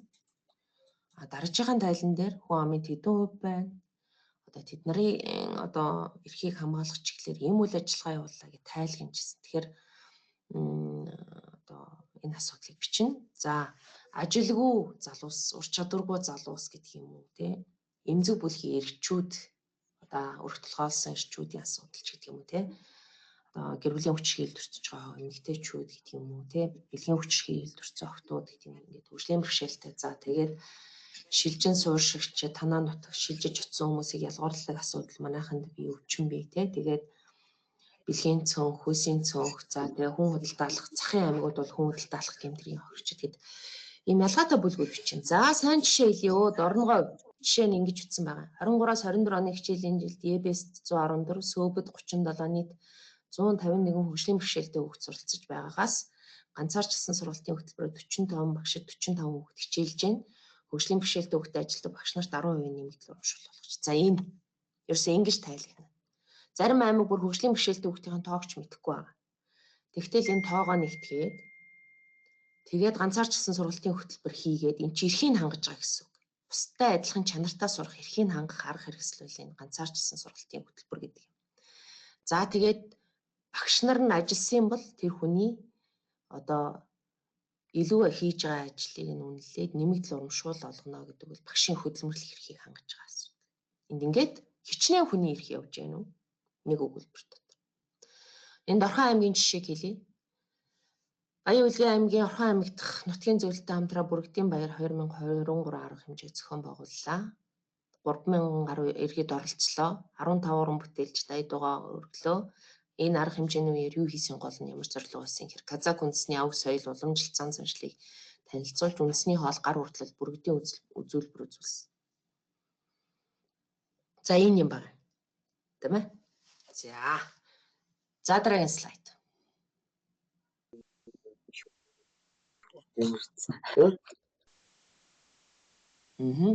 За 3 дугаар бүлэг рүү орж ийн дуусгах гэж байна. Хүний эрхийн зөрчил. За энэ дээр манайх уннаа. 1-ээс 4 хүртэл жил үргэлжилж байгаа хүний эрхийн зөрчлийг одоо бичээ гэж байна. Тэгэхээр одоо би маш тодорхой жишээ хэлэх юм бол манай нийслэл Улаанбаатар хот бол утаагаа бичдэг. Утаагаа бичнэ. Өнгөрсөн жил үерээ бичсэн. Тэ? Тэгэхээр энэ бол одоо шийдэгдэхгүй байгаа хүний эрхийн зөрчлийн асуудал аймаг болгон бичнэ гэсэн үг ил тод. Байхгүй гэж бичдэг аймаг байгаа. Энэ бол худлаа. Огт хүний эрхийн зөрчилгүй болцсон улс орн дэлхийд алга. Хамгийн баян одоо Норвеги улс байна. Хүний эрхийг дээд зэргээр хангасан. Тэнд хүртэл хүний эрхийн зөрчил байна. Хүний эрхийг дээдэлдэг гэдэг Америкт дүүрэн хүний эрхийн зөрчил байгаа. Тэгэхээр хүний эрхийн зөрчил байхгүй манай аймагт гэж үзэж байгаа аймаг бол тайлангаа муу учсан л гэж шууд үнэлгээ авах гэсэн. За одоо энэ голтой юм шиг байна. Цэлсум гэж байна. Тийм байна. Хоёрын хвшлийн аж ахуйн нэгж компаниуд ажилчдынхаа нийгмийн даатгалын шимтгэлийг хуулийн дагуу хугацаанд мөрөн төлдгөөс тухайн байгууллагад ажиллаж байгаа даатгалагчдын нийгмийн даатгалын үйлчлэгээ тэтгэр тэтгэмж авах хэрэг нь ноцтой зөрчигдөж байна. Тухайлбал Цэлсумын нутагт үйл ажиллагаа явуулж байгаа уул уурхай Алтан өдөр компани 20 оны 11 сараас хойш нийгмийн даатгалын шимтгэлийг төлөөгөөс хэмжээний өр өсөж тэнд ажиллаж байгаа даатгалагчдын тэтгэр тэтгэмж авах эрх зөрчигдөж хөдөлмөрийн тухай хуулийн холбогдох залдууд хүний эрхийн ноцтой зөрчиж тулгымцсан асуудал болоод байна. Тус зөрчлийн ярилцлага хүрээнд аймаг орон нутгаас удаа дараа ажил арга хэмжээ авсан боловч одоо хүртэл дээрх зөрчил аллаагүй байна. За ингэж тайлхна гэсэн үг. За дараагийнх нь. За 4-р бүлэгт юу ичих вэ? За энэ шинэ одоо хэсэг орж ирж байгаа өмнө тайлхимж байгаагүй. Хүний эрх хамгаалагчийн эрх зүйн байдлын тухай хууль гэж батлагдсан Монгол улсын нэгээрээ одоо дэлхийд одоо магтагдж байгаа. Энэний 9.1.6 заасныг хэрэгжүүлэх хүрээнд авсан арга хэмжээ үр дүнгээ тайлгнана гэж. За тэгэхээр энэ 9.1.6 гэж юу юм бэ гэхээр та бүхэнд одоо нийтлэг өөр хүлээлгсэн заалт байгаа. Төрийн байгууллага албан тушаалт хууль этгээдэд. Хүний эрх хамгаалагчийн үйлдэлийг хамгаалах зохицуултыг байгууллагын дотоод журманд тусгаж хэрэгжүүлж сургалт зохион байгуулсан байна гэж. За энд одоо баахан мэдэхгүй гарч ийн хүний эрх хамгаалагчийг чиний хэлэх вэ гэхээр. Тэгэхээр хуульд бол тодорхойлтыг өгсөн байгаа та нар хууль үзнээс ганцаараа эсвэл бусдаа эвлэлд нэгдэж хүний эрх хамгаалах үйл ажиллагаа явуулж байгаа түнд оролцож байгаа хүнийг л. Тэгвэл тэр хүний эрхийг хамгаалах үйл ажиллагаа гэж юу гэлээд байгаа юм бэ гэхээр хүний эрх хэрэгчлөөг хүлэн дэмжиж, хүний эрх хэрэгчлөөг зөрчсөн үйлдэл эсвэл түн эсрэг хүчирхийллийн бус тайван аргаар үзэл бодлоо илэрхийлж олон улсын эрх зүйн нийтээр хүлээн зөвшөөрсөн хэм хэмжээ зарчмыг хүндэтгэж аливаа хэлбэрээр хүний эрх хамгаалахыг ойлгоно гэдэгчсэн. Тэгэхээр энэ дотор энэ хүний эрх хамгаалагчид бол орон нутагт хилтэй амтаа гэж ад үзэгддэг. Хилмигддэг, ажилд авдаггүй. Одоо нэр төрөд нь халддаг ийм бүлэг этгээдүүд байдаг. Цаанаа бол хүний эрхийн төлөө, хүний эрх зөрчсөн үйлдэл эсвэл тхүү одоо хүчирхийллийн бас аргаар ингээд хилээд яриад дөрөгдөл гомдол гаргаад уулзаад ингээ яваад байгаа хүмүүс. Тэгэхээр хүчирхийллийн бас аргаар гэдэг чинь одоо буу зэвсэг бариад тийм ээ өсгөлэн зарлаад явахгүй байхыг хэлж байгаа шүү дээ. Тэгэхээр тэмцэх хэрэгтэй, хүний эрхийг хамгаалах хэрэгтэй. Тэгэхээр ийм хүмүүсийн эрхийг яаж хамгаалж байгаа тайлгнана гэсэн үг. За цааш дараагийн бүлэг. За тайлангийн санал дүгнэлт хэсэг сайжирж байгаа. Та нөхөд төрийн албаны тайлан дотор бол нэг санал дүгнэлт гэдэг юм бичдэг юм шиг байна. Баахан үйл ажиллагаагаа тайлагнаалж гисаагаал бичээл тэгэл явуулчихаар л их олон үйл ажиллагаа чагсааж олон урт тайлан бичих тусмаа сайн байт юм шиг байна. Тэгэхээр энэ удаа хүний эрхийн төлөв байдлын тайлан тийм биш. Санал дүгнэлтийн хэсэг маш чухал. Энэ санал дүгнэлт бол танайг уншихаар та нар тайлангаа хэр ойлгож ухамсарлаж, хэр ач холбогдол өгч, хэр одоо чанартай бичсэн бэ гэдэг чинь шууд уншигддаг. Өөрөөр хэлбэл энэ тайлан бичсэн чи юу харагдваа, танд юу бодогдваа, юу харагдваа, юу ажиглагдваа, юу ойлгогдваа гэдэг бичих хэвээр.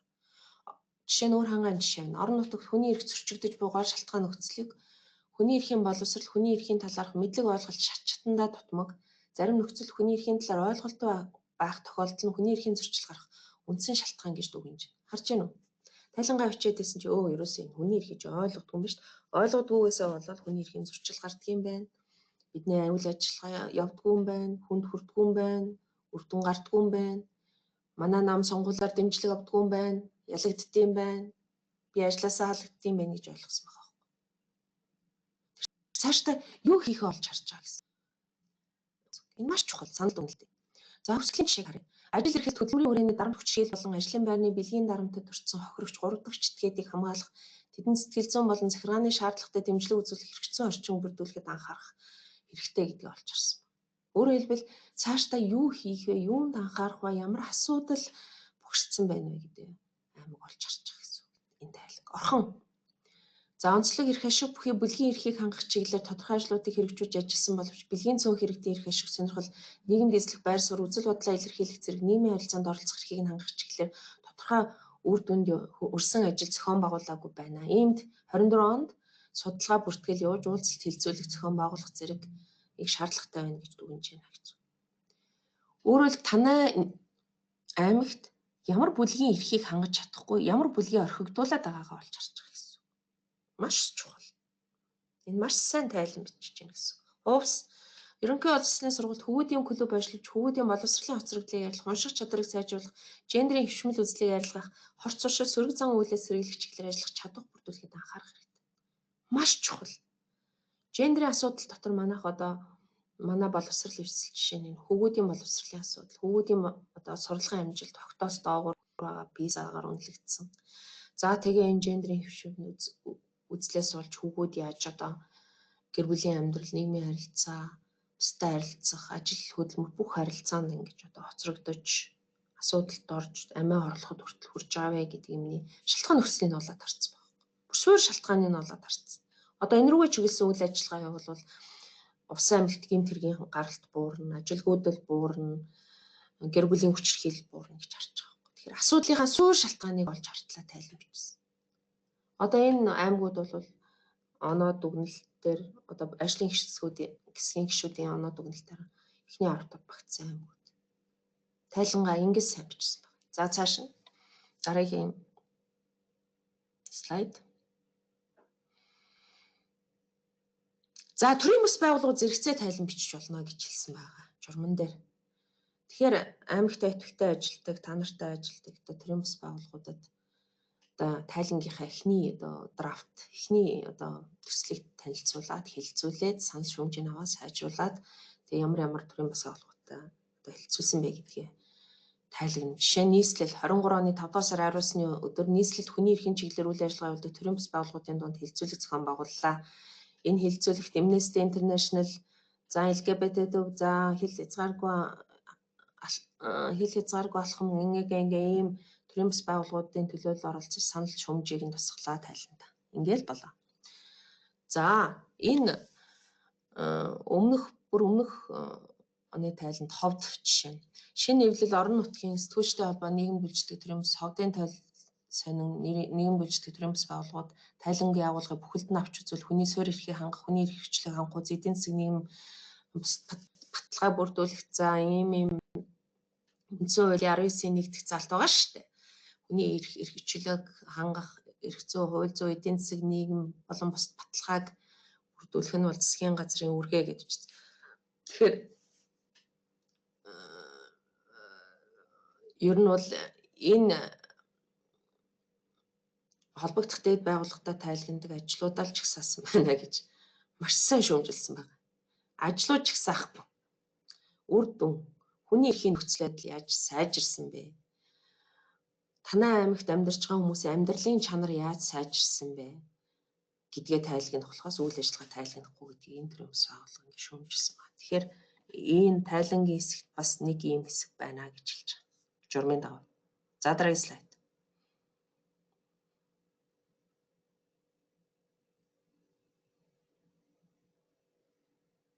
За одоо нэг анхаарах за энэ дээр одоо маш сайн анхаарна. Би одоо өглөж дуулах асуудлаа энд одоо голлон хэлнэ.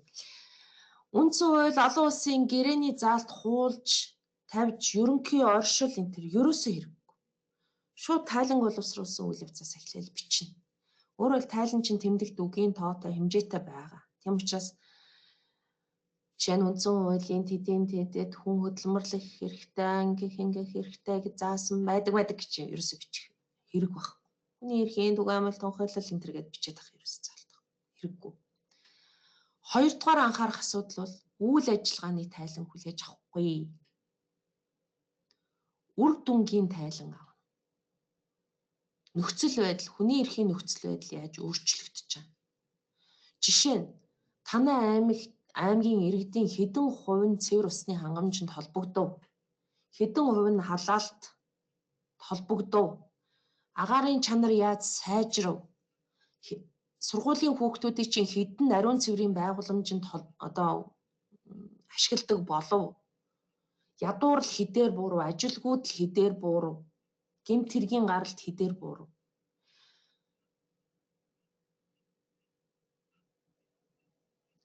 Тэгээ би түрээс ийм үр дүн гарлаа. Өслөө буурлаа, хасагдлаа, нэмэгдлээ. Ингэсний үр дүнд. Адуу шинжилгээ. Ер нь нэг ийм хүний эрхийн зөрчил давмгай байгаад байна. Энэний суур шалтгаан нь ийм юмтай холбоотой юм шиг байна. Дараа жил тиймд анхаарч ажиллая гэдэг юм бичнэ гэсэн.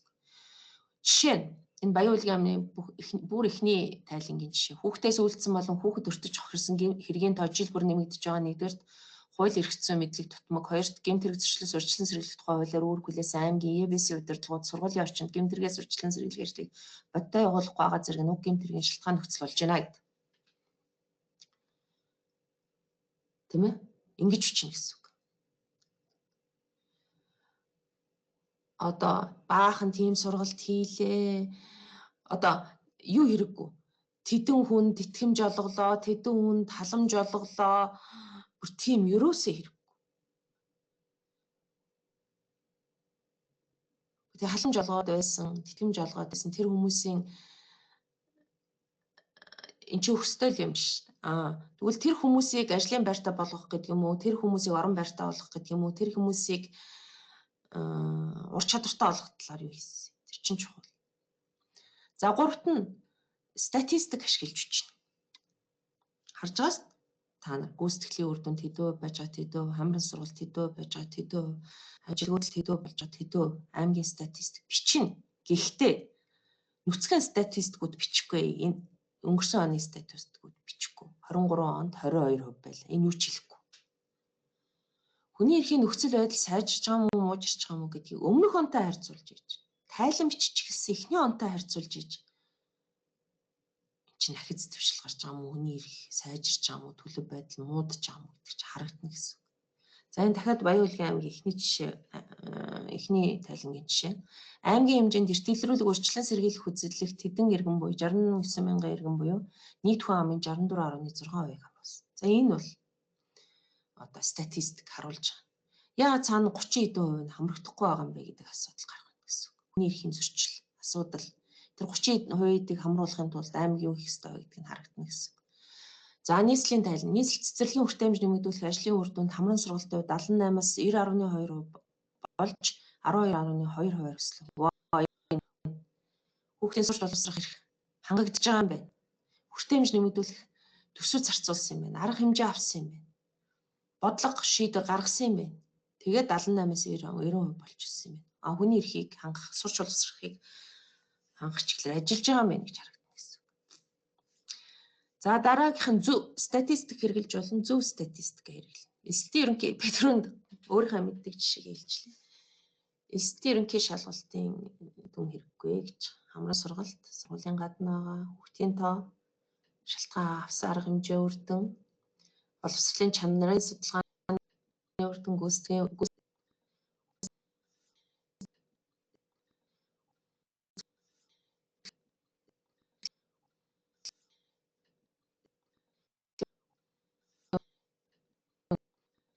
хэлгээний статистикийг тайлхнаад тэгсэн ингэсэн одоо хууль зүйн хэлцчгээрээ тэгээд идэв юм шиг. За дараагийнх нь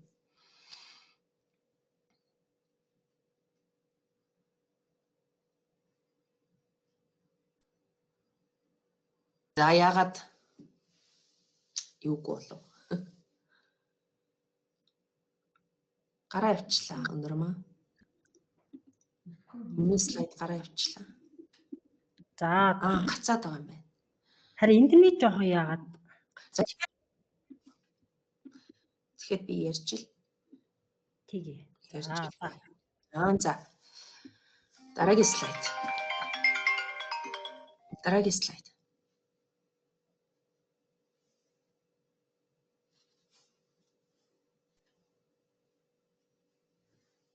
Дуусч.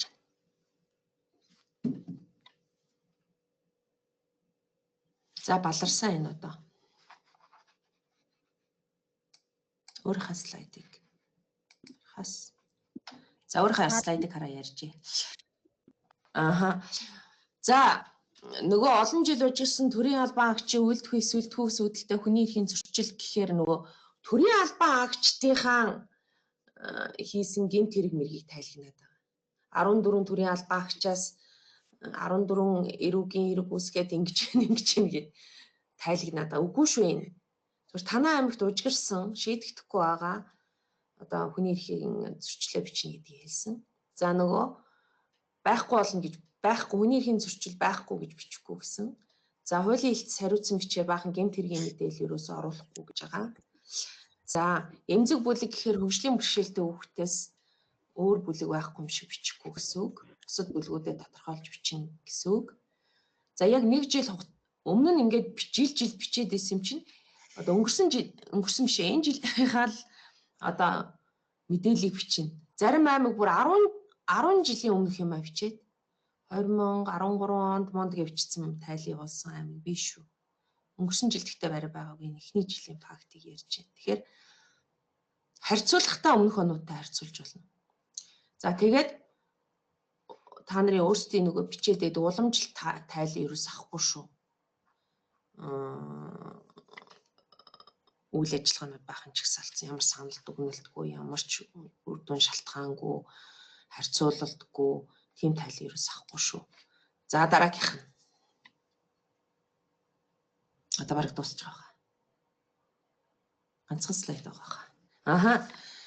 Танад үнэхээр хүний эрхийн чиглэлээр сайн туршлага байвал бичнэ. Хүний эрхийн одоо журман дээр байгаа хүний эрхийн комисстэй ажилласан юм уу, төрийн бас байгууллагатай ажилласан, оюун хөгжлийн аж ахуйн нэгж байгууллагатай ажиллаад хүний эрхийг одоо хүний эрхийг дахиц твшил гаргасан, хүний эрхийг хангасан маш гоё бусад аймагуудтай хуваалцах одоо бид нар хүртэл жишээ аваад хэрэгжүүлчихэр гоё жишээ байвал бичнэ гэсэн үг. Жишээ нь Хүсгэл аймгийн жишээ нь иргэдийн төлөөлөгчдийн хурлын дэргэдэх хороодынхон бүрэлдэхүүнд 10 төрлийн бас байгууллага аймгийн засаг даргын зөвлөлийн бүрэлдэхүүнд үйлдвэрчний хэвлэл Монгол худалдаа ажилтны танхимын Хүсгэлийн салбарын дарга нар байнгын гишүүн байдаг.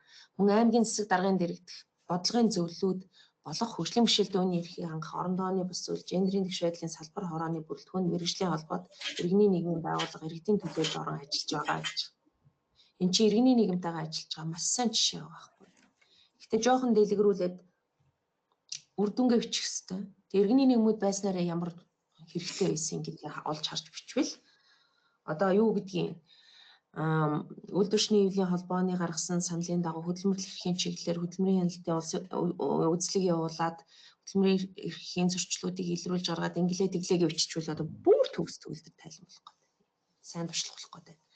Хоёр дахь нь Сүхбаатар аймгийн жишээ нь аймгийн хэмжээнд 0-18 насны хүүхдүүдийн амны хөндийн урьдчилан сэргийлэх хүслийг 11 сум зохион байгуулж илэрсэн өвчлөлийг эмчилгээ эрүүлжүүлэхэд орон нутгийн төсвөөс 100 сая төгрөгийг шийдэрлэн 23 оны 11 сарын 25-ны байдлаар амны хөндийн урьдчилан сэргийлэх хүслийг томрогдуулах хүүхдэд 93% хүслийг томруулж шүд цоорлын тархалтын хувьд 81%-тай буюу өмнөх оны мөн үетэй харьцуулахад цоорлын тархалт 4% буурсан байна. Боо өөр дүнтэй, санхүүжилттэй, хамрагдалтын хувьтай тийм ээ хэдэн суманд хэдэн насны ерөөсөн энэ шиг тодорхой өгүүлбэр ерөөсөн ахгүй. Энэ шиг хүний эрхийн одоо суурилсан байдлаар асуудлыг харж байгаа байдал одоо энэс илүү өсөхгүй гэсэн. За дараагийнх нь туршлага ингэж үчи. Дэлгэрэнгүй байсан яг би Сүхбаатарынхыг бол ингээ ганцхан параграф авчихсан байх. За хөө. Дахиад ажиллахаа болсон учраас. За цаашид ер нь бол орон нутагт хүний эрхийн төлөв байдлын тайланд ач холбогдол өгөх хэрэгтэй. Засаг дарга нар өөрийн биеэр илтгэж тайлагнах хэрэгтэй захимд. Ер нь PPT танилцуулга байвал зүгээр. За одоо би засаг дарга нарыг зарим одоо байхгүй байгаа засаг дарга нарыг шүүмжлэе. тайлангаа үг хүсэггүй төгдрөөд уншаад байдаг бай. Тийм байхгүй, өөрийн болгоод танилцуулга бэлдээд маш сайхан өөрийн болгоод танилцуулах хэрэгтэй. Засаг дарга биеэрээ байх хэрэгтэй. За яг засаг даргын орлогч зарим үе тайлгансан, зарим үе тамгаан газрын дарга тайлгансан. Одоо би бол энэ төрийн бүтээмжийн хороонд бол одоо санал болгомоор байгаа. Бид нар хууль зүйн хэлтс мэлцийн дарга хин нэгэн тайлагнуул ер нь сонсомооргүй байгаа шүү дараагийн удаад. За хоёрт нь хариуцсан газар хэлтсийн дарга нар байлцж яах нь зүйтэй. Яагаад гэвэл бид нар тодруулах асуултууд асуудаг. За яг гүйцэтгэлийн үнэлгээгээр муу шалгагдсны чинь шалтгаан юу юм гэхээр амгийн засаг дарга мэдэхгүй байх нь тодорхой шүү дээ. Яг ойлгомжтой байх. Тэгэхээр боловсролын газрын дарга хариулах хэрэгтэй болно. Тийм учраас бид нар бас маш үнэтэй өөрсдийг үнэтэй зөвлөгөө өгдөг, зөвлөмж өгдөг. Тэгэхээр тэрийг одоо аймгийн засаг дарга сонсоод өнгөрөх биш. Яг боловсролын газрын дарга сонсох хэрэгтэй зөвлөмж бас байгаа. Аймгийн засаг даргын сонсоод бас гайхаад өнгөрөн шүү дээ. Тэр чинь бүх салбарыг мэдэх албагүй. Тэгэхээр за өмнө өгсөн зөвлөмж байгаа. Амраа ёсголон дарга засгийн одоо улсын хурлын дарга амраа ёсголон засгийн газрын хийх газрын дарга багта өмнөх тайлангийн одоо үнэлгээнд дээр үндэслэх зөвлөмжүүд өгсөн. Тэрнийг яаж хэрэгжүүлснээ бас тайлбар нийцтэй. За цахим бэлэн байдлаа хангах хэрэгтэй. Одоо өнөөдөр бол ийм байж болохгүй гэдэг жишээг үзүүллээ би тэд. Ингэж тасалдаж одоо удаж ингэж болохгүй. Тэгэхээр аймагуд хойноос ингэж ороод чигсаад бэлэн болцсон байдаг учраас цахим бэлэн байдлаа дээд зэрэгээр хангах хэрэгтэй. Би одоо нэр цохож хэлье. Төв аймаг манай миний төрөлх аймаг. Төв аймаг бол Баян үл байгаа Баян үлгээс дор тасалдсан, сүлжээгүй орж гарсан бүр хачин тайланг бол өнгөрсөн жил тавьсан тийм байж болно. Сэлэнг аймаг байна. Цахимаа ажиллуулж чадахгүй. Цаашаа харж суучаад хин юу яриад байгаа юм мэддэггүй. Тавьсан асуудал биш. Тийм учраас одоо анхааруулж байгаа юм. За дараах нь хүний эрхийн комиссийн ажилтнуудад тайлангаа авах. Бид нар тайлангич авч танилцаад санал нийлдээ бэлтгэл хэлнэ. Тэгэхгүй л бид нар тайланг уншаагүй гэдэг ерөнхий манай аймагт нэг хүний эрхийн юм зөрчил өгдөг гэж яриад байдаг. Тийм учраас энэ үйл явцыг энэ жил сайжруулна гэдэгт найдаж байна. За дараагийн слайд. Сүүлийнх баха. За ингээд анхаарал хандуулсан баярлалаа. Хүний эрхийн төлөв байдлыг одоо нөхцөл байдал ямар байгаа аймагта танай аймгийн хүмүүсийн амьдралын чанар юм байгаа, эрхээ яаж эдэлж байгаа, хэр тэгш хэрэгтэй байгаа, хэр шударга яс тогтож байгаа чинь та бүхний бичиж байгаа тайлангаас харагддаг шүү. Тэгээ жилийн жилд тайлангууд маш сайжирч байгаа. Би ялангуяа одоо байнгын сайн бичиж байгаа 3 аймагт Орногов нийслэл эрс сайжирсан. Орногов, Сүхбаатар, Орхон бол одоо өөр хангаа 3 бол ер нь бүх жилд сайн тайлан бичиж байгаа ийм аймагуд байна. Тэгтэл одоо сүүлийн тайлан дээр эрс сайжирсан нийслэл байна, хөвсгөл байна, увс байна. Эрс сайжирч байгаа юм аймагуд байгаа. Тэгэхээр бидний ажил бас үр дүнгээ өгж байгаа гэдэгт би итгэлтэй байдаг. Та бүхнийг одоо батлагдсан журмын дагуу бидний одоо өнөөдрийн сургалтын үр дүнд чанартай сайн тайлан бичиж тэр нь зөвхөн биднэрт хэрэгтэй биш. Та бүхэн өөрсдөө хэрэгтэй тайлан асуудлаа олж харсан, асуудлынхаа суурь шалтгааныг олж харсан. Дараагийн жилд одоо төлөвлөн хэрэгжүүлэх үйл ажиллагаануудаа олж харсан юм үр дүнтэй сайн тайлан бичнэ гэдэгт найдаж байна. Баярлалаа. За орон нутгад хүний эрхийн төлөв байдлын тайлан боловсруулахтай холбоотой чухал, маш чухал зөвлөгөөнүүдийг танилцуулсан нийт боловсролын төлөө үндэсний эслийн ерөнхий зохицуулагч Тунгалаг танд баярлалаа. Мөн цаг зав зарцуулсан танд баярлалаа. За энэ дээр нэмж баярлалаа. За харагдаж байна дэлгэцэн. За бүгдээ өдрийн мэнд хүргье. Миний хувьд болохоор энэ орон нутгад хүний эрхийн төлөв байдлын тайланг илтгэх ажлын хэсгийн ярин бичгийн дарга. За наран цэцэг гэдэг хүн байна. Хууль эрх зүйн мэргэжилтээр ингээд ажилладаг. За дараагийнхны нэг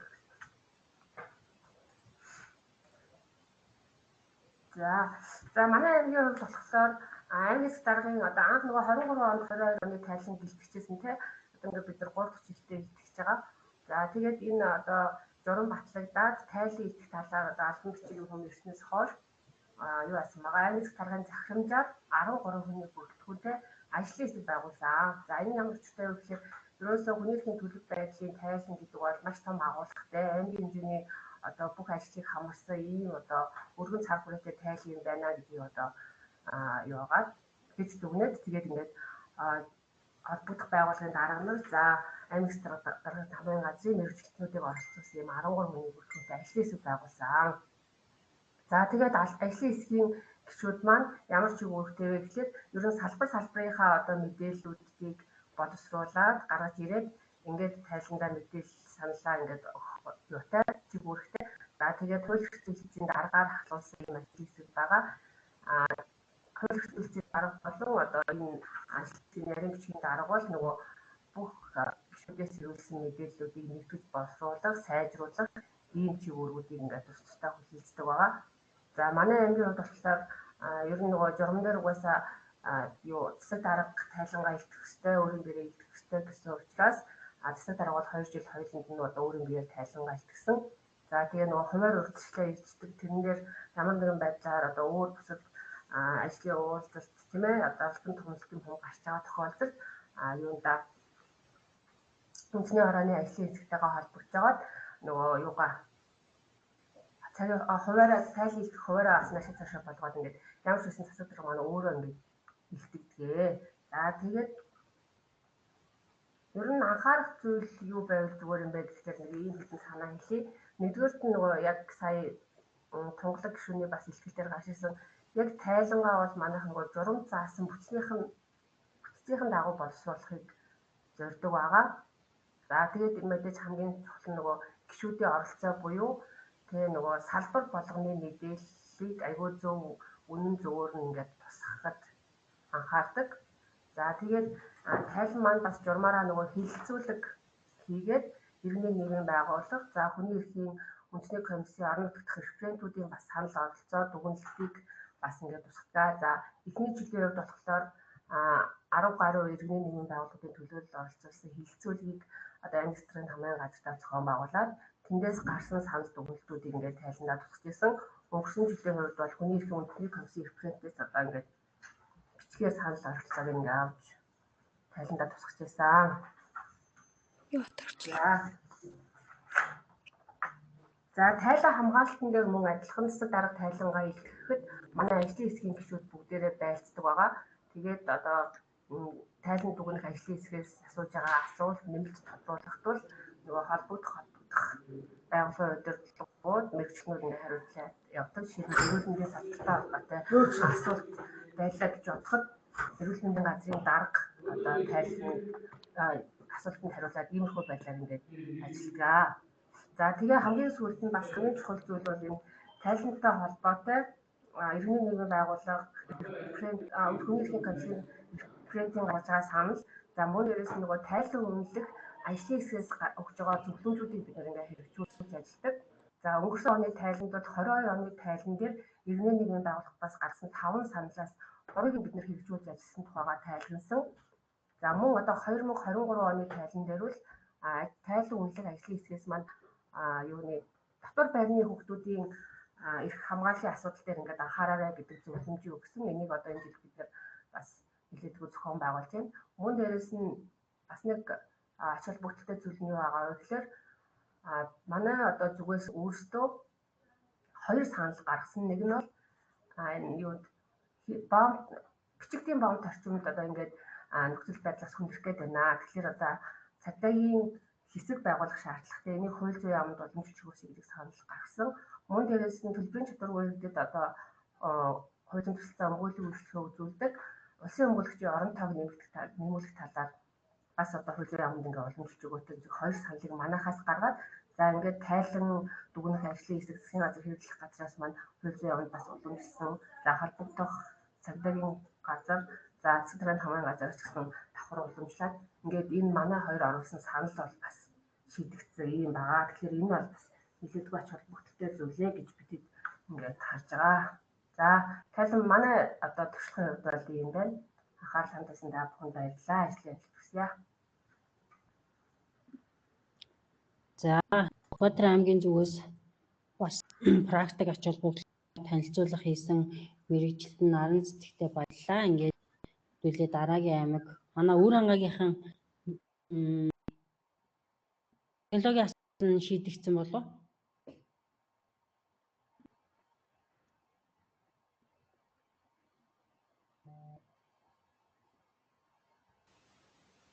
За бас сайн сонсогдохгүй л агаад энэ бид хэдэд. За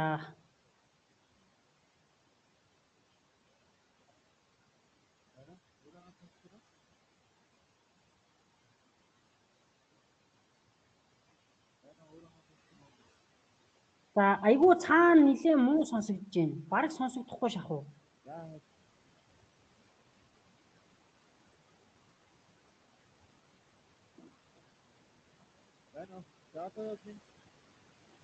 Сонсогдож ихтэй их бүдэг байна. Бусад оролцогч нарт яаж юм?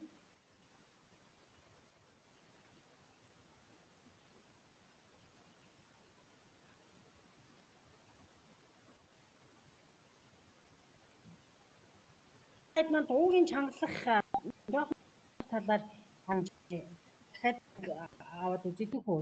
Хэдүүлээс Баатар аймгийг сонсчээ. Ер нь дуу суул байна л гэж энэ чатаар орж ирж байгаа аймагуд маань оролцогч нар маань. За Дорногов аймаг шүү. Би сая зөвхөн юу хэлчихлээ тий. Үр хангаан дуу нэлээд сул сонсогдож байна гэсэн мессеж оролцогч нараас ирж байна. Та хэд маань сайн сонсохгүй. За тэр Дорногов аймгийн туршлагатай бас танилцчихъя гэж бодож байна. За бүгдээрээ сайн байцгаана уу? Миний яриа сонсогдож байна уу? За яриа маш тод сайн сонсогдож байна.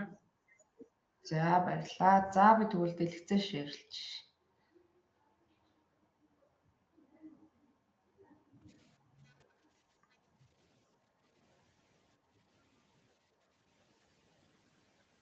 Яагаад?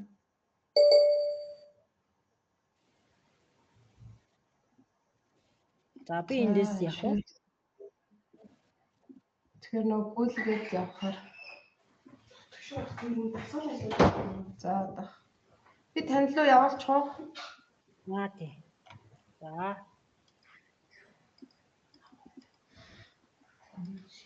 Өнгөрсөн оны тайлбар байсан тий?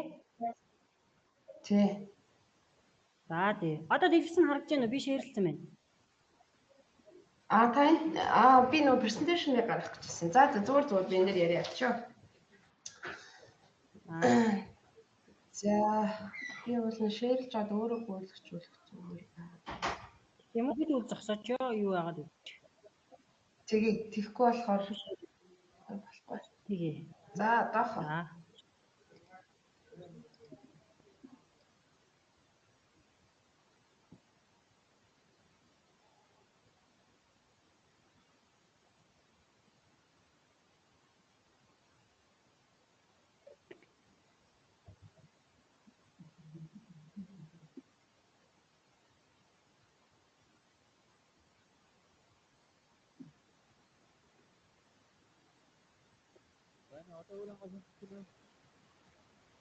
Үүрэнгээ маш цаана байна. Сайн сонсохдохгүй л байна.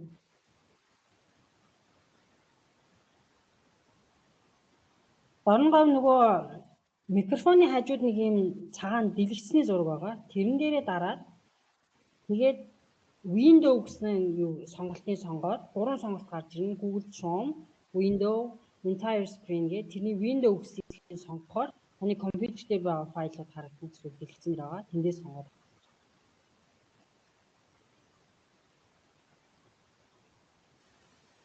Тэгээд нөгөө шеэрлэж байгаа файлаа нээсэн байх хэрэгтэй. Тэгээ нээхээр таны Window гэсэн талбар дээр харагдана.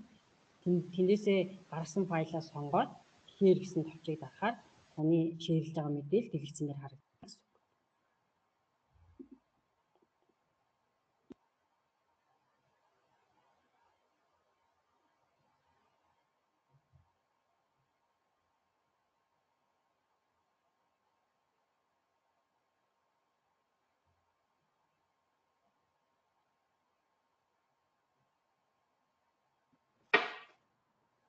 Дорно яаж юм ширэлж болохгүй юу те?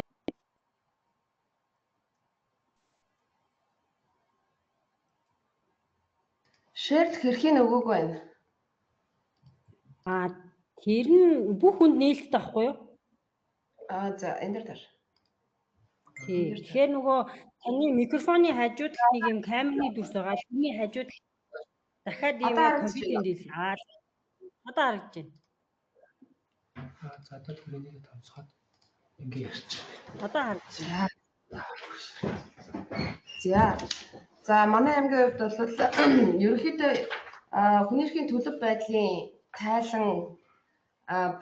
тайлан боловсруулахтай холбоотой нөгөө биднэрт өгсөн гарын авлага мэдээлэл маш ойлгомжтой байсан. Тэгээ ойлгомжтой учраас яг л тэр одоо заасан хэмжээнд нь бол стандарт шаардлагыг нь бол хангуулад бичих зорилгыг бол хамгийн нэгдүгээрт бол тавьсан. За тэгээ тайлан бичгэд тулгамдж байсан бас хэд хэдэн асуудлууд байсан. Орон нутгууд ч гэсэн гарсан баг. Ерөнхийдөө нөгөө хүний эрхийг хангах үндэсний механизмыг яг хэрхэн хангасан юм бэ гэхлээр хүний эрхийг хангах үндэсний механизмууд гэдэг чинь өөрөөсөө ямар одоо нэгжүүд байх хэрэгтэй юм бэ гэдэг ойлголтоос бүр ингээд ойлголтын зөрүүнээс эхэлж тайлан бичгэд бол хүндрэлтэй юм асуудлууд бол гарч исэн. За жишээлбэл нөгөө тайлангийн хэсгээр байгаа шүү дээ хүний суурь эрхийг хангасан одоо үйл ажиллагаа гэдэг. За тэгвэл хүний суурь эрхийг хангахын тулд ямар эрхүүд нь тэнд багтдаг юм бэ? Нөгөө эрхийн төрөл буюу тухайн эрхэд ямар ажил арга хэмжээг тайлгнах вэ гэдэг асуудал дээр манай одоо төрийн байгууллагууд болон аймгийн засаг даргын тамгын газрын ажилтан албан агчдын хувьд бол тэр ойлголт хандлага болоод бас жоохон дутууг байсан. Тийм учраас хамгийн нэгдүгээр бид нэр за хүний хувийн эрх чөлөө гэж юу хэлээд байгаа, улс төрийн эрх чөлөө гэж юу хэлээд байгаа, өмчлөх эрх, за нийгэм соёлын эрх, за тусгай хэрэгцээ одоо онцлог эрх ашиг бүлгийн эрх гэж яг юу хэлээд байгаа юм бэ гэд эхлээд ойлголтыг өгсөн. Тэгэхээр түрүүн нөгөө тунгалаг зохицуулагч хэлсэн олон улсын гэрээ конвенц болон одоо үндэсний хууль тогтоомжоор эдгээр эрхүүдийг одоо юу гэж тайлбарласан байдаг, ямар асуудал нь одоо хүний одоо онцлог эрх ашиг болох юм бэ, бүлгийн эрх гэж яг юу хэлээд байгаа юм бэ гэдгээ эхлээд судалсан. За ингээд судалсныхаа үндсэн дээр бол холбогдох одоо мэргэжилтнүүдэд одоо сургалт нөлөөллийн арга хэмжээг бас зохион байгуулж агаад тайлгналтаа бол гаргахад бас илүү үр дүнтэй байсан гэдгийг бас энэ тушрамд хэлээ. Тэгэхээр бид нар нөгөө эрхийн төрлөө одоо ангилж ялгаж салгах энэ хүний эрхийн ойлголт хандлага энэ талаарх одоо өөрсдийнхөө одоо энэ ойлголтын зөрүүг арилгах одоо ажлыг зохион байгуулах илүү үр дүнтэй байсан гэдгийг бас хэлье. За мөн одоо манай тайлан дээр бас нэг зүйлийг анхаарч ирсэн. Энэ дээр бол нөгөө хүний эрхийг хангах үндэсний механизмыг одоо хэрхэн дэмжиж ажилласан юм бэ гэдэг. За хүний эрхийг хангах үндэсний механизмд бол нөгөө хүний эрхийн үндэсний комисс одоо хүний эрхийн чиглэлээр үйл ажиллагаа явуулдаг төрийн бас байгууллага, хувийн хвшлийн аж ахуй нэгж байгууллагч гэдэг юм уу. Эдгээр хүмүүстэй яаж хамтарч ажилласан юм бэ гэдэг нөгөө бодит кейсүүдэд одоо болгож утсан. За жишээлбэл хүний эрхийн үндэсний комиссийн одоо гишүүд орон нутагт ирж ажилладаг. За сургууль сурчлагын ажлыг бас зохион байгуулдаг, хэн шалгалтын ажлыг зохион байгуулдаг. За мөн комиссийн гишүүний одоо шаардлага зөвлөмжийг одоо явуулдаг. За эдгээрийг одоо хэрэгжүүлэхийн тулд бас комисстэй хэрхэн яаж хамтарч ажилласан юм бэ? За хамгийн одоо наацх нь бол наацхын жишээ гэхэд хүний эрхийн үндэсний комиссийн гишүүн орон нутагт ажиллаад иргэдэд хууль зүйн зөвлөгөө өгж байхдаа нэг одоо эмэгтэйд бол нэг орон гэрний асуудлыг шийдэж өгөө гэж одоо орон нутагт нь ингээ уламжлаад шийдэж өгье гэдэг асуудлыг бол ярьсан байдаг уулзалтын үеэр. За тухайн асуудлыг бол шууд газар дээр нь шийдвэрлээд тухайн иргэнийг бол гэр орондоо болгох. За аймгаас бол Монгол гэр бол өгч хамтарч ажилласан. Тэгэхээр нөгөө хүний эрхийн үндэсний комиссийн гишүүний одоо тавьж байгаа саналуудыг бас нөгөө тодорхой хэмжээнд шийдвэрлэх. За мэдээж шаардлага зөвлөмжийг бол бид нар хууль тогтоомжийн хүрээнд шийдвэрлэх хүрээнд ингээд явчихна. За мөн одоо сургалт сурчлага боловсролын ажлыг бол байнгын одоо тогтмол зохион байгуулдаг. Гэх мэтчлэн нөгөө тухайн одоо үндэсний механизмаа хэрхэн яаж дэмжиж хамтарч ажилласан юм бэ гэдэг зүйлээ тодорхой оруулж өгсөн. За мөн орон нутгах одоо тухайн механизмыг одоо ингээд дэмжиж хамтарч ажилласан ямар сайн туршлагууд байд юм бэ гэдгийг бас бид энэ дээр тайлан дээр оруулж ирсэн. За тэгээд нөгөө тайлангийн гол нөгөө асуудлууд бол хүний суурь эрхийг хангасан үйл ажиллагаа гэдэг. Энэ дээр мэдээж одоо эрүүл мэнд, боловсрол, соёл, спорт, за хүний амьдрах орчин нөхцөлийг одоо таартай бүрдүүлэх. За энэ эдгээр асуудлыгаа бол тусгаж өгсөн. За энэ дээр бол одоо юу гэдэг хүн болоод нөгөө яг л нөгөө хүний эрхийн нөгөө ерөнхий ойлголтыг бид нар ойлгоод тайлангаа бичих хичээсэн. Яг тэгвэл хүн болол одоо хүний зэрэгтэй сайн сайхан амьдрах тэр боломж нөхцлөөрөө хангадах ёстой гэдэг ерөнхий ойлголтын хүрээнд болоод бичээд тэгээ онцлог гол ажлуудаа болоод дурдж өгсөн. За тухайлбал одоо түрээслээд өмчлөх орон сууц. За яг нөгөө амжиргааны түвшин тийм сайн биш. За банкны одоо зээлийн төдийлөн хамрагдаж чаддаггүй юм зорилтод бүлгээ тодорхойлоод бид нар тухайн хүмүүсийг одоо ажиллаж амьдрах төр боломж нөхцөлийг нь одоо бүрдүүлэхэд чиглэсэн одоо хэрэгжүүлсэн ажил арга хэмжээгээ болоод тусгаж өгсөн гэдгийг бас энд хэлье.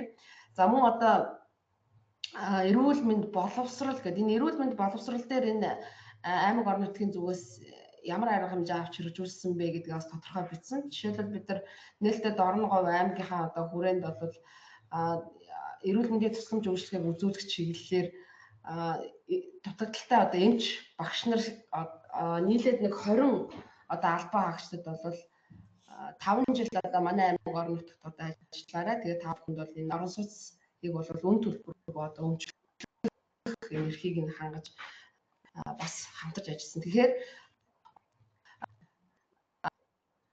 нэг асандаа тухайн хүний өмчлөх эрхийг одоо хангахаас гадна тухайн аймгийнхаа эрүүл мэнд болон боловсролын салбарын дутагдaltaй зүйлүүдэд бид нар одоо нөхөж ажилласан гэдэг зүйлээ бас онцолж ирсэн. За мөн хувийн эрх чөлөө, улс төрийн эрх чөлөө гэдэг ингээд маш олон нөгөө яг энэ суурь эрхийг одоо хангахын тулд ямар эрхийн төрлүүд хамаарах юм бэ гэдгийг бол бас тодорхой тус бүрт нь бол тайлагналтыг бол гаргаж өгсөн. За жишээлбэл одоо онцлог эрх ашиг одоо бүлгийн эрх дээр бол ахмад настан хөгжлийн бэрхшээлтэй хүн, за бэлгийн чиг баримжаа болон хүмүүсийн баримжаа илэрхийлж суурилсан үйл ажиллагаа буюу LGBTQ хүмүүсийн эрхийн асуудал, за малчид, за тэгээ хүүхд эрхийн асуудал гэх мэтчлэн одоо тодорхой бүлгийн эрхийг бол хөндөж тайландаа оруулсан.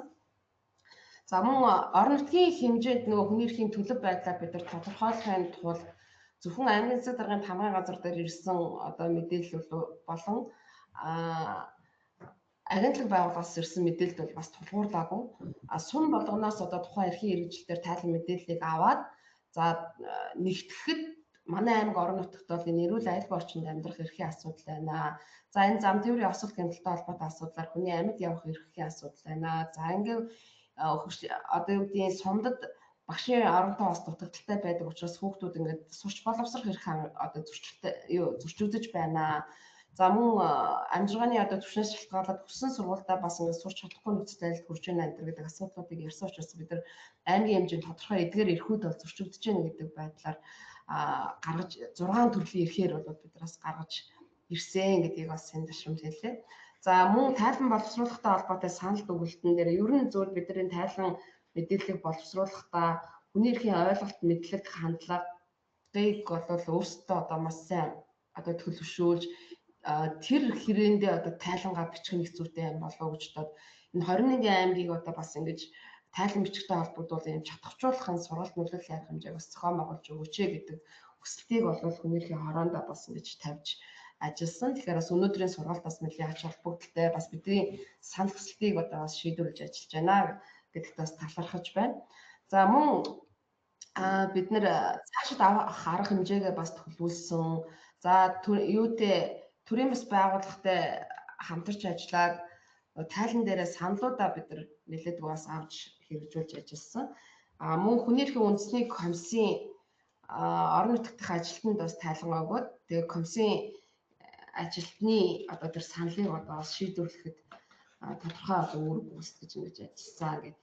Гэх мэтлэн ийм тодорхой яг л ер нь бол бид нар энэ тайлан бичих боловсруулахын бидэнд өгсөн энэ загвараа л ер нь маш сайн хараад яг энийхээ дагуу бичгдэг л ерөөс ямар ч асуудалгүй. Бусдаар бол илүү одоо илүү санаачлаг гаргаач гэдэг юм уу тайланг боловсруулад манай аймаг одоо сайн үнэлэгдсэн гэж бол бодохгүй байна. Харин яг бид нар энэ ямар асуудлууд дээр анхаарах юм бэ? Гол нь би зүгээр энэ хүний эрх хэрэгчлөөг одоо хангахтай холбогдсон энэ хүний эрхийн нэр томьёололтой агуулгатай холбоотой асуудал дээр бид нэр ойлголттой байх юм болвол тайлан одоо боловсруулаад бичгэд бол ямар ч асуудалгүй байна гэж харсан. За тэгээ анхаарах асуудлын хувьд бол олон улсын одоо гэрээ конвенц дээр заасан тэр эрхийн төрлүүдийн талаарх ойлголтоо сайн авчих юм бол тэгтээ тэргүй аймаг орон нутаг одоо хүний эрхийг хамгаалах одоо үндсэн чиглэлээр хэрэгжүүлэл төрийн үйл ажиллагаа явж байгаа. Тийм учраас тайлбарлалтын дээрээ бол бид нэр үйл ажиллагаагаа одоо хуваарлаж одоо зөв одоо оновчтой одоо оруулж тайлагнах нь их зүйтэй юм байна л гэдэг дуулалт нь бас хүрсэн. Тэгээ манай аймгийн хувьд бол аймгийн засаг дарга өөрөө бас тайлангаа бол бичлэн тайлагнаж маш одоо ач холбогдол өгдөг. Агентлаг одоо байгууллагуудаар явах тацсан одоо танаа одоо нөхцөл байдал ямар байна вэ? Ер нь бол нөгөө альва тухайн эрхийн асуудал дээр нөхцөл байдлын дүн шинжилгээ хийх нь илүү бас оновчтой санагцсан. Тэгээд аймгийн засаг дарганы зүгээс ч гэсэн одоо энэ тайлагналтай холбогдуулаад агентлаг байгууллагуудад өөрөг чиглэл өгөөд тодорхой ийм асуудлуудыг бол тайлан дээр оруулах ёстой шүү гэх зэрэг байдлаар бол санаачлаг гаргаж ажилладаг. Тэгэхээр удирдлагуудын санаачлаг бас их чухал юм байна гэж ойлгосон. За баярлалаа. За Дорногов аймгийн хүний эрхийн төлөв байдлын тайлан хариуцсан мэрэгжилтэн Нандин Эрдэнэтэй баярлалаа. Бас бусад аймагуудыг гараагүй нэлээд ач холбогдол бүхий бас ийм анхаарах асуудал санал зөвлөмжийг хэлж оролцлоо гэж миний хувьд ойлгож байна. Тэгээд энэ жилийнхэн тайланд бас амжилт хүсье. За манай Үр ангаагийнхаа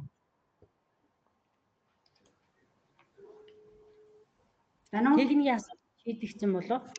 Байна уу? Үр ангаа сонсож байна уу? Сонсогдож байна. За. Дуу маань хэл чанга байна уу? Сул байна уу? Бүр айхтар бол чанга биш, гэтээ сонсогдож байна. За би нөгөө юунаас ороод байна? Компьютераас ороод. За. Одоо сонсогдож байна уу? За. энэ нүсний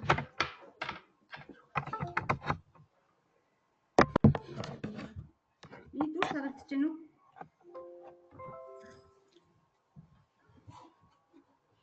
За та одоогоор дэлгэцээ бол шеэрлэлээгүй. Бид нарт бол ямар нэгэн юу харагдах байна. Дэлгэцэн дээр ороод. За одоо.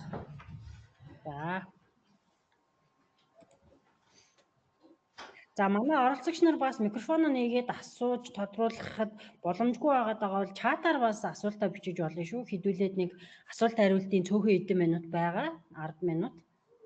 За таны дэлгэц харагдаж байна одоо. Харагдаж байна үү те? Одоо харагдаж байна. За сайн байцгаана уу? Бүгдэнд энэ өдрийн мэнд хүргье. За миний би хууль эрх зүйн хэлтсэн аймгийн тамгын газрын хууль эрх зүйн хэлтсийн ахлах мэрэгчлэлтэн байна. Яг ажил үргийн хувьд энэ хүний эрхийн асуудлыг хариуцдаг хүн байна. За би энэ тайлангаас слайдууд үнэндээ бэлдэж амжсангүй. Манайх бас нөгөө тайлангууд бас зэрэгцээд ийм ажлууд байгаа тийм. Бусад аймагууд ч гэсэн тийм байгаа хаа. Тэгээд уучлаарай. Одоо слайд танилцуулгууд бэлдэж үнэндээ амжсангүй. За ямар ч гэсэн би тайлангаас ерөнхийдөө гол одоо нэг хоёр зүйлийг товчхон ер нь хэлье гэж бодож байна. Юун дээр ер нь анхаарахын гэж тийм ээ. Яг яаж ажилласан ингээд нэг хоёр зүйлийг товчхон хэлье гэж бодож байна. Хоёроос гэж бодож байна. Тэгээд за манайх бол үндсэндээ 2022 онд бол нэгт орсон байгаа. За 2023 онд бол 6-т орсон. Тэгээд яг урд хамтаагаа харьцуулахад бол нэг 5 байраар хурцсан байгаа даа. За тэгээд ерөнхийдөө тайлангаа болоод манайх яг түрүүний нөгөө дорногчтой адилхан яг журмынхаа дагуу ер нь гаргахыг бол хичээж ажилласан. За тэгээд миний ер нь эцсийн даргатайгаа эхний ээлжинд бас ярилцаад за ямар ч үсэн тамгын газрын бодлогын хэлтсийн тамгын даргын тушаалаар бодлогын хэлтсүүдийнхаа дарга нарыг оролцуулсан ийм ажлын хэсэг байгуулсан байна. За би энийг бол бас энэ бол нэлээд зөв юм болсон болов уу гэж бодсон. За ер нь бол нэлээд ажлын хэсэг сундаасаа хүмүүс оруулах уу, агентлагуудаас хүмүүс оруулах уу гэдэг ингээд ярилцсан л да. Тэгээд ямар ч ихний ээлжинд бодлогын хэлтсүүд буюу одоо нөгөө бүх салбар юм нэгтгэж одоо аймгийн тамгын газрын бодлогын хэлтсүүдэд байдаг учраас тэндэн ажлын хэсэг байгуулад ингээд талин мэдээлэл дээр сууя ажиллая гэж ингэж ярилцаад тамгын газрын даргын тушаалаар ингээд хууль эрх зүйн хэлтсийн даргаар ахлуулсан ийм ажлын хэсэг байгуулад ингээд ажилласан. За тэгээд ажлын хугацаанд бол үндсэндээ 2-3 удаа хуралдсан байдгийн ажлын хэсэг. За бас энэ нь бол бас энэ тайлан бичгэд бас тайлангийн чанарын бичлэлтийн хувьд тий агуулга хэлбэрийн хувьд бол бас нэлээ одоо зөв зүйтэй зүйл гэж миний хувьд бол дүгнээд байгаа. Одоо юу дээ тайлангаа хэрхэн яаж бичих, ямар сэдв дээр юуг яаж бичих, хүний эрхийн зөрчлүүдээ бас тэн дээр нэлээд ярьцгаасан салбарынхаа. За тэгээд одоо болж бүтээд байгаа тий сайн туршлага гэж одоо манай аймагт яг юу хийж болох уу гэдэг энэ дээр нэлээд юмудаа ярьцгаасан. За нэг юм байгаа. Энэ бол одоо бас гол нэлээд бас энэ тайлан бас гайгүй сайн тайлан болоход бас нөлөөс юм болоо гэж бодоод байгаа юм. За тэгэхээр ингээд ажиллах явцдаа бол манай бас мэрэгчлэтнүүд, тамийн газрын бодлогын мэрэгчлэтнүүд бас агентлагынхаа хүмүүстэй бас нэлээд суусан. Бид нэр оройн цагаар хүртэл нэлээд сууж ажилласан. За тусдаа ийм чат бүлэг хүртэл үүсгэж хагаад тэн дээрээ бас ийм байна, тийм байна гэдэг дата ямар солилцоод ингээд одоо ажилласан. Тэгээд ерөнхийдөө бол яг цаашдаа мэдээ тайлан мэдээ бичлэхэд бол бас хөндөрлүүд бас гарч ирсэн. Энэ бол бас нөгөө тайлан мэдээлэл хэрхэн яаж ойлгох юм те. Яг хүнийхийн талаас дүн шинжилгээ хийх талаас яаж бичих ингээд бас бидэрт бас мэдгүй хүний эрхийг ханх хүнсний хорооноос асуух юмуд бас байсан. Тэдгэрийг бол би тухай бүрэн асуугаад ямар ч байсан миний ажил харилцаа хүний хувьд манай хэлтсийн хувьд бол бас тайлан мэдээний ажлын хэсгийн хүмүүстэй холбох мэдээллийг асууж лавж өгөөд за шаардлагатай тэр нөгөө хичээл зөвлөмжийг бас ингээд цаасаар слайдаар янз янз хэлбэрээр бас чат бүлэгтээ ч оруулаад ингээд бол ажилласан байдаг юм аа. Тэгээд эрхчлэлийн тайланг бол бас энэ чиглэлээр ер нь тамгийн газрынхаа хэмжээнд ажлын хэсгээ байгуулад явах нь зөв юм байна гэдэг нь бол тэгээд тогтцсон байгаа. Эрхчлэлийн тайланг бас тэгж явах байгаа. За тэгээд миний мэдээллийн хувьд нэг юм байна. Яг гол одоо яг тайлангаа бичих аргачлалын хувьд одоо яриараа гэсэн болохоор би нэг юм товчхон хоёр зүйл өгчөө. Та бүхэн цагийг бас хэмнэе гэж бодож байна.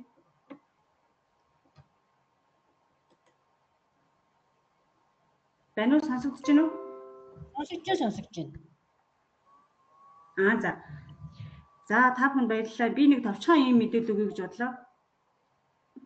За туршлагын хуваалцаа Уранга аймгийн лоохор буюу хүний эрхийн төлөв байдлын тайлан хариуцсан мэргэжилтэн мөнгөцдөг танд баярлалаа. За энэ дундуур нэг зар хэлэхэд төрийн бүтэмжийн үндэсний хорооноос та бүхнийг бас имэйлээр ирүүлнэ үү гэж чатан дээр явж байгаа. Тэгээд та бүхэн бас хаанаас оролцож байгаа имэйл хаягийнхаа ард бас бичээд яваарай гэсэн ийм зарыг хүргэж байна. За тэгээд бид нар хөтөлбөр ёсоор бол 3 аймаг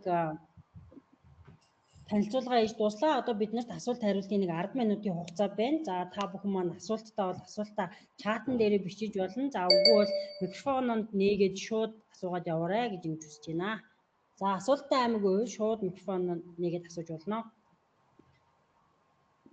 Ажлын хэсгийн гишүүдээс за мөн сая танилцуулга хийсэн 2 хүнээс за тэгээд төрийн бүтэмжийн үндэсний хорооны ажлын албанаас хийх асуулт байл асуугаад явъя хэдүүлээ.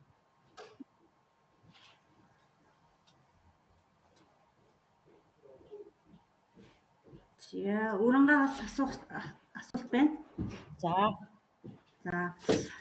За манай аймгийн хувьд одоо бас энэ тайлан дээр яг ажиллаад одоо бас ингэж явж байна.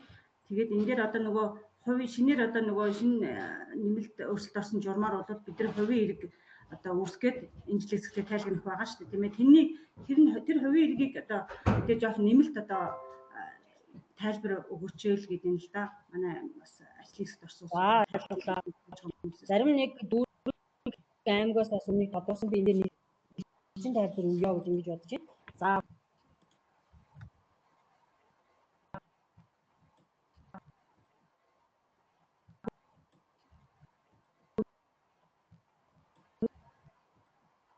Эрхийн хувийн эрэг гэдэг энэ жил шинээр бас мэдээллүүдийг одоо цуглуулж Бэнэ налах тэгээс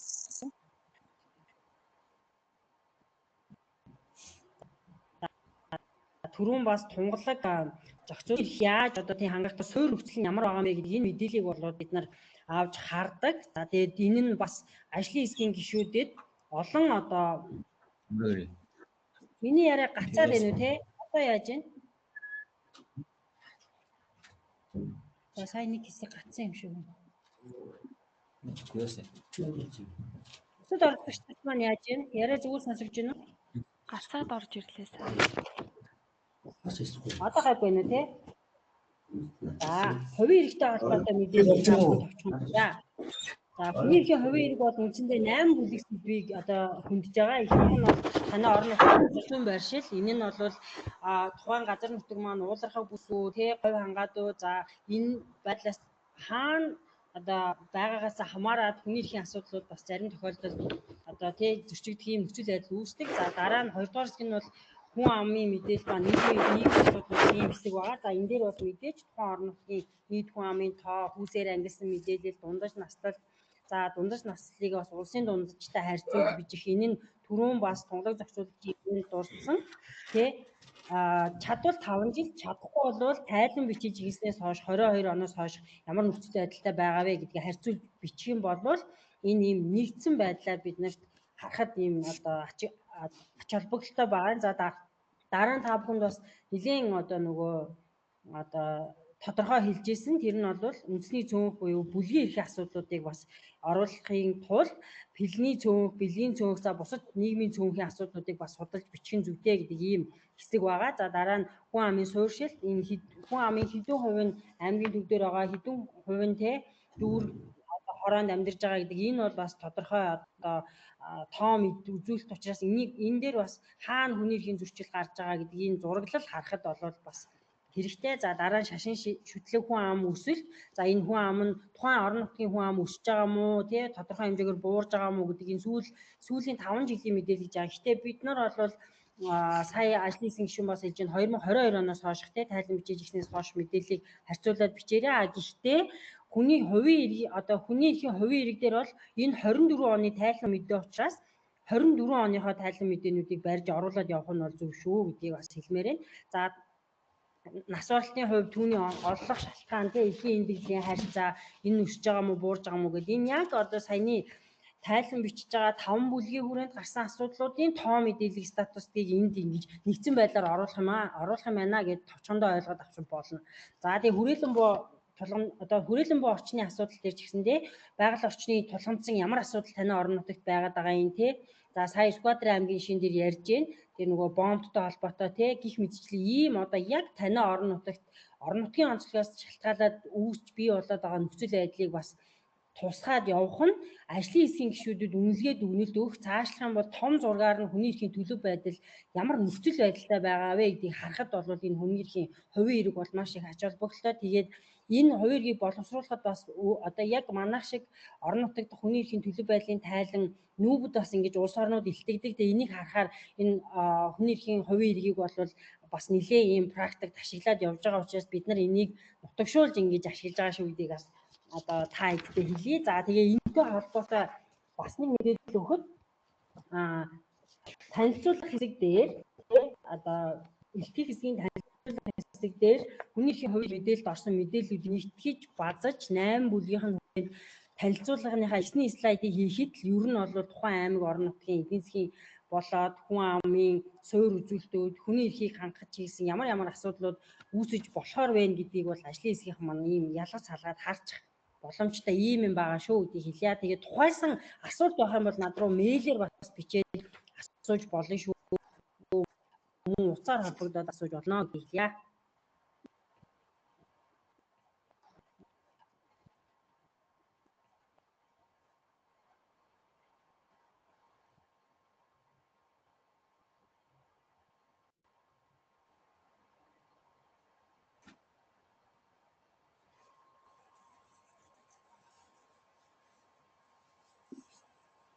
Манай оролцогч нараас өөр асуулт байна уу?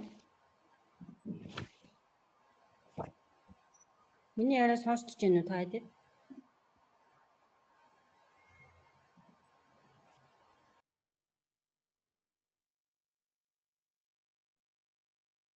Асуулт оролцогч байна уу? За хэрвээ бас сүүлд бас хүмүүс нэмэгдэж орж ирж байгаа шиг байна. Энэ сургалтаар хийсэн танилцуулга болоод сургалтын видео бичлэгийг бид нар имэйл бүх одоо хүмүүс рүүгээ имэйлээр явуулнаа гэдгийг бас дахиж хэлье.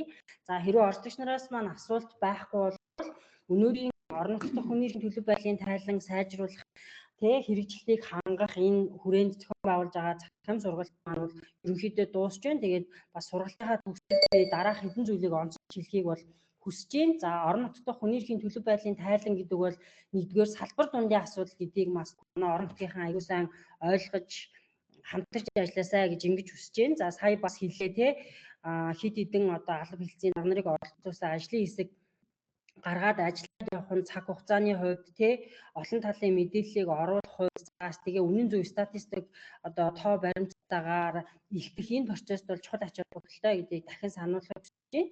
За 3-аас юм бол нөхцөл байдал дүн шинжилгээ хийсэн.